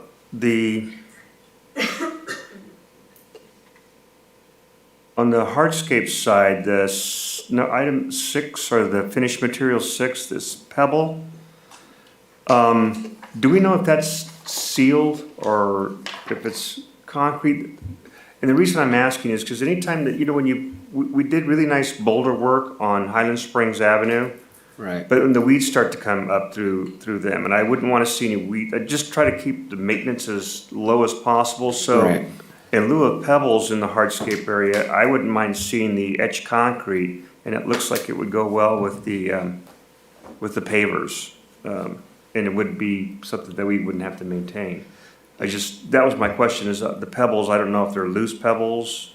They appear to be, at least in the example that he gave, and I do believe that that is how that is laid in there. It's almost like a rock bed area that's Yeah. contained by the curb itself. I've seen small stuff like that where they've actually put like a resin finish on it. Sure. And you can't, but I think in lieu, with the hardscape, maybe etch concrete on the narrower portions, just so that we can really limit the amount of maintenance that we'd have to come back and do. Yeah, I wouldn't want it to be landscaped either, especially in this type of drought situation, and I don't want to tear up our streets again either, so. It does look like there is, as part of their quote, that they are putting some fabric materials and some things underneath it to block weed, but it would probably be something we would spray every once in a while. Yeah, it'd last for a few years. Yeah, sure. The way the wind blows and. Yep. No problem. Mr. Santos. Thank you. I'm more on the, hardscape on this. I mean, but the thing is, we have to put it with the taste. I mean, I just don't want to, put a stones or anything on the median. I would like to see the median have a design like, is it a paver or something? I mean, not the, pebble stone or something. And I know everybody will say, what about the maintenance and everything? That's part of the hardscape and landscape. There will be always weeds in there. And, and I would like, mention also that we have existing trees in there that's green already. It's beautiful. It's beautiful.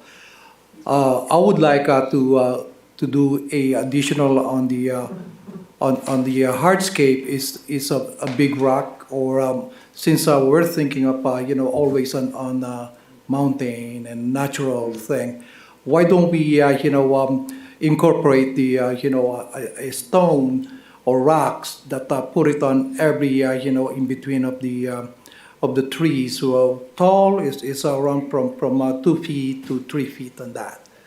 And I don't want to have the city has a liability on a loose stone or rocks.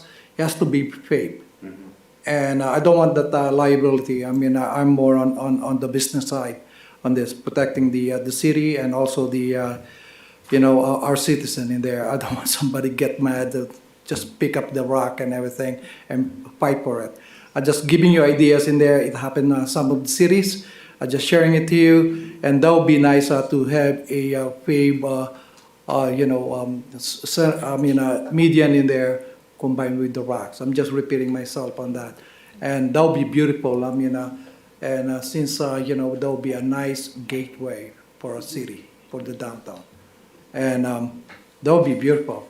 Thank you for the opportunity to design also for the council to have a design on the median. This will be beautiful for us. Thank you. Thank you, Mr. Santos. I think you have direction? We do. Okay. Yeah, we'll bring something more definitive back. Okay. Item I5, authorize changes to position allocation.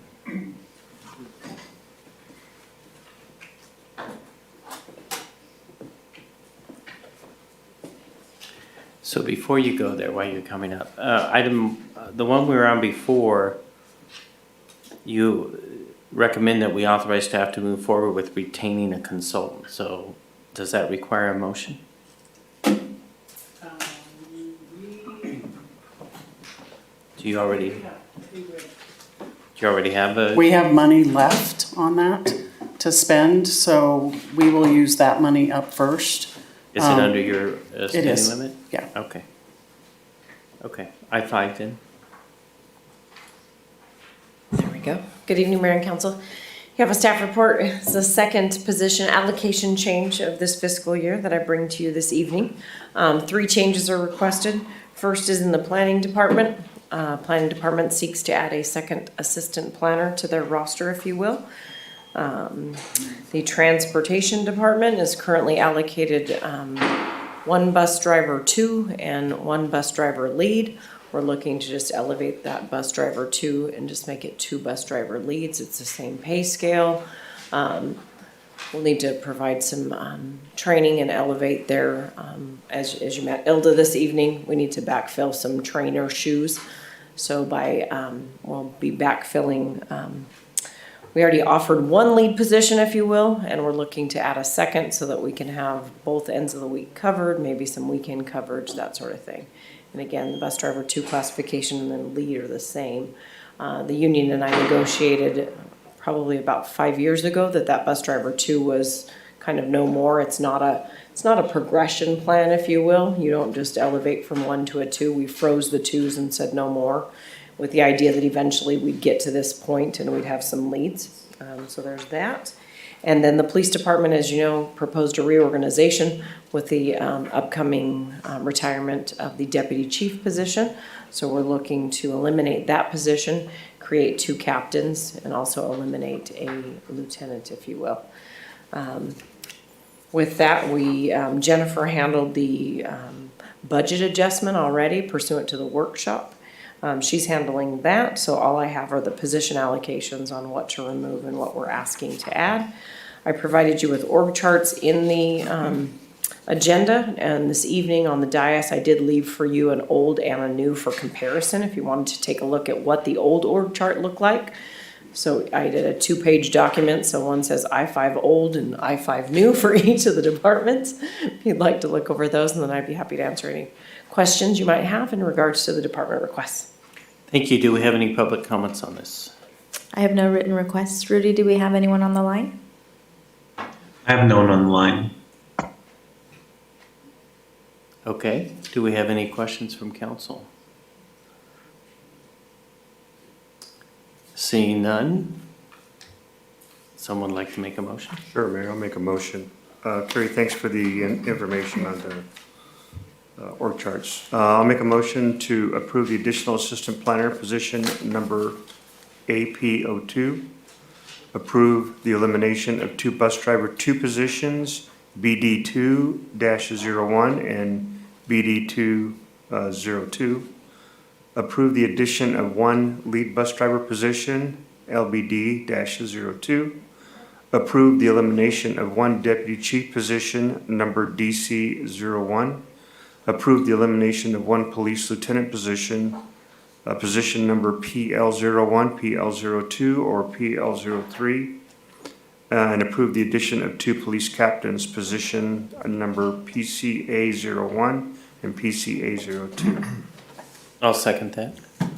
Councilmember Lara, Yes.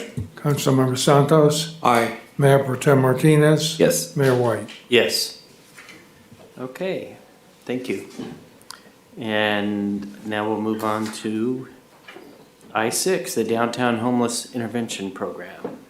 Chief DeLeese.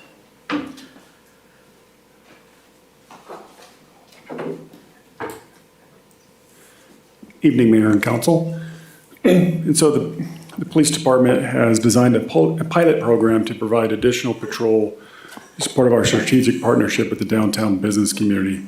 As you were there at our downtown meeting, the business district in the downtown area would like to partner with us to see how we can impact the transient, blight, and some of the quality of life issues that they're experiencing. And so we developed a plan that gives council options on some overtime that the police department could take on out of perhaps some discretionary funds, and then examine that with data and some analytics to determine, did we make an impact that is seen and felt by the business district in the downtown corridor? And so before you is options. And the recommendation is to authorize the Downtown Homeless Intervention Program. The fiscal impact would be $50,000 if all the overtime was filled. It could be less, But we would shoot for that and then analyze it in the rest of this fiscal year, report back to council on its success or some remaining challenges may lie. And with that, happy to answer any questions you may have. Okay, thank you. Do we have any public comments on this? I have no requests. Rudy, do we have anyone on the line? I have no callers on the line. Okay, do we have any questions for the chief or comments? I think we already approved the 50,000. So I will. Sure, go ahead, Mr. Santos. Thank you, Mayor. Hey, Chief, this is great. Thank you so much because I had this kind of experience and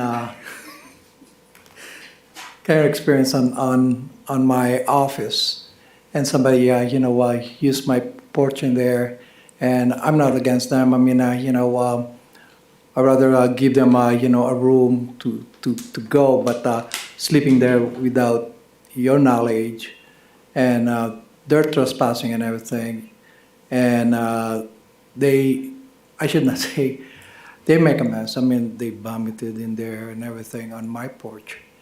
And when we saw that, we called your department.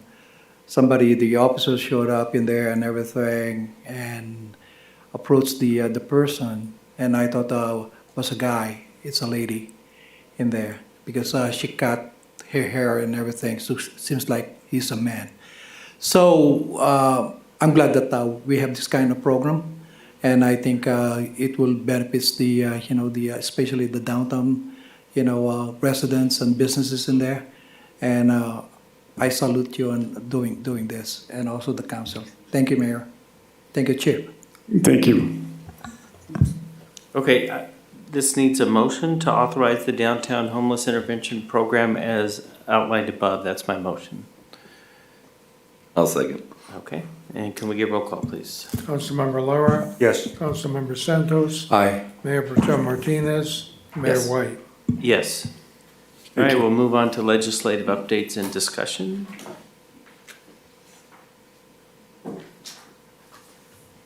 Good evening, Mayor and Council. Not much in the way of legislative updates at this time. The Leginfo California portal has not yet opened for the new cycle of uploading bills and such. But as we are nearing the end of the year, I'll be working with the city manager's office and with council to start the process of updating our legislative platform for the upcoming year. So that'll be an item that'll come to you, depending on how our agenda load is looking, probably December or January. That concludes my report. 2024. Of 23. Okay. Item K, economic development update. Yes, we'll move on to item. I can, we have an Economic Development Committee meeting on next Wednesday, which I believe is November 9th. Okay. He's here. He just gave the report. Did you have any more than that as far an update? Joe, I apologize, there's a tape delay. That's. That's okay. All right. So we'll move on to the city treasurer report. He's not retired. Our meeting's next Monday, and I have nothing else to report. Thank you, Mayor. I like that. And M is the city clerk report. No report this evening. Thank you, Wow. Mr. Mayor. City attorney report. Nothing this evening. Nothing. City manager report. I always have something to report. I know, but this is important. So let me start with this Saturday at 9 a.m. We are all meeting here at City Hall to do a downtown trash cleanup. We're going to start at City Hall, work our way up Beaumont Avenue, circle back and come back down. This is in anticipation of next week's parade. I would really encourage everybody to join us to show support for the downtown businesses. I think we'll be surprised at how much trash is out there, really. So Saturday at 9 a.m., we will have bags and gloves and claws. Coffee and donuts? Or at least coffee? Sure. Coffee and donuts. And then we're going to do this every Saturday before each parade, okay? Because this is our parade route. And then a recap on last night's trunk or treat. We had over 1,100 children visit 30 trunks. Total estimated attendance was 3,000. It was packed. It was absolutely packed. But I do want to mention something that happened earlier in the day. Berkshire Hathaway Realty won the trophy. I presented the best trunk to. They had a Wizard of Oz theme. Yeah, it was really cute. But earlier in the day, we did something new that I'm really, really happy about. And we started the day with a preschool trick or treat at the CRC through our senior center. And a lot of the seniors had told us that they don't pass out candy anymore. They don't get to see their grandchildren. And so we joined seniors with youngsters, and both age groups benefited. It's something that we're trying to focus on to bring the two age groups together. They did a small craft after that, and then they got to play on the playground, and there were about 40 children, and some of the seniors stuck around while the children played on the playground. So it was a great event, and I applaud Ashley, Heather, and Doug for coming up with that. Don't forget Veterans Day Parade, Friday at 10 a.m., and we will have cars available for each of the council members. So we're looking forward to that. Horses? Is it the same route? Same route, yes, same route. Okay, thank you. Future agenda items. Okay. Council reports. I'll go ahead and start this one. I did go out and with the Sundance HOA, they had a trash cleanup. And it was surprising, and that's where I suggested to the city manager that we do something before each parade. Because, you know, you're bringing a lot of people to the community, and you want to put on your best side. But one thing I did notice was that they had areas marked off on maps, and we would go through and we'd pick up the garbage. And interesting thing is, many people don't realize that when you use those little bags for your dogs, you don't just throw them in the bushes. No, there's a reason you put them in a bag, but I digress. But once you get past their area of what they normally clean up, you can tell there's a difference. I mean, once we crossed Oak Valley, the other side of Oak Valley right there was just, I mean, just the garbage was just all over the place. And I think we need to look at doing something about that. But I also think, as the city manager brought out, is that if we could try and make an effort as council members and electeds to get out there and pick up trash with the community, I think it, again, will send a good message. The other thing is not really a report, but something that's come up to me, and I thought I would mention it to you, Elizabeth, and that is, if you're on Potrero going from San Mateo, and you're going south towards the freeway, and you get up to Western Knolls, the stop sign there is way off to the right. It's nowhere near the street.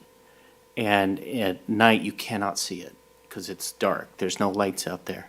And I've seen the stop signs on the street here, and they have the red lights around them. But I just wanted to bring that up because I've gotten a couple people contact me and tell me that there's either near accidents or accidents out there, because people coming through don't realize, they don't see the stop sign, and people getting off expect people to stop there. But if you look at it, the stop sign, someone showed me a picture of it today, and the stop sign is a long ways away from the road.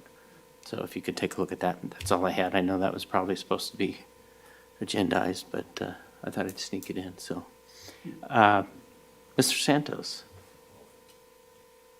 Oh, thank you. I don't have much to report, but Okay, the thing- Mr. Lara. but there will be another.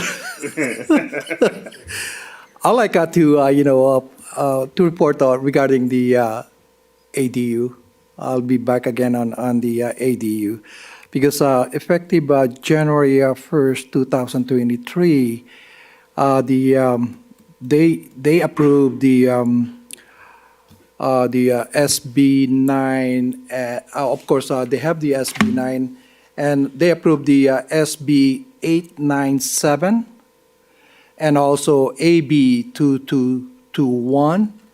What is that? I mean, because it's the height of the units that you could build and everything. I think it will benefit the council here to have those information, and because that's the latest ADU law that they passed a month ago or weeks ago, and also they have the a benefits for the some businesses who's on that kind of business, the 40,000.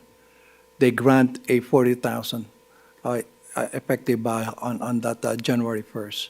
So I think it will be beneficial for the city to have those kind of information and share to us or give us more information. I won't be here anyway, so giving you that information, so I think it'll benefits the us in here on that.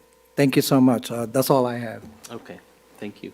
You're welcome. You will stop in between cruises, right? That's right. Okay. All right, Mr. Lara. Thank you, Mayor. So on the senior, where they put the seniors with the little kids, did you keep your little program, the project that you built? I did not. Okay, just checking. I have nothing other to I report. didn't know I looked that young. I don't have any further to report. Okay, Mr. Martinez. Yeah, thank you, Mayor. Just real quickly, I met with the owners from Platinum Storage as a part of the Plus Committee. Mr. Finn couldn't make that, but the owners wanted to introduce themselves and just talk about their project. And that's all I have to report. All right, great. So at this time, we'll go ahead and adjourn the meeting at 9:48. Good job. Yay.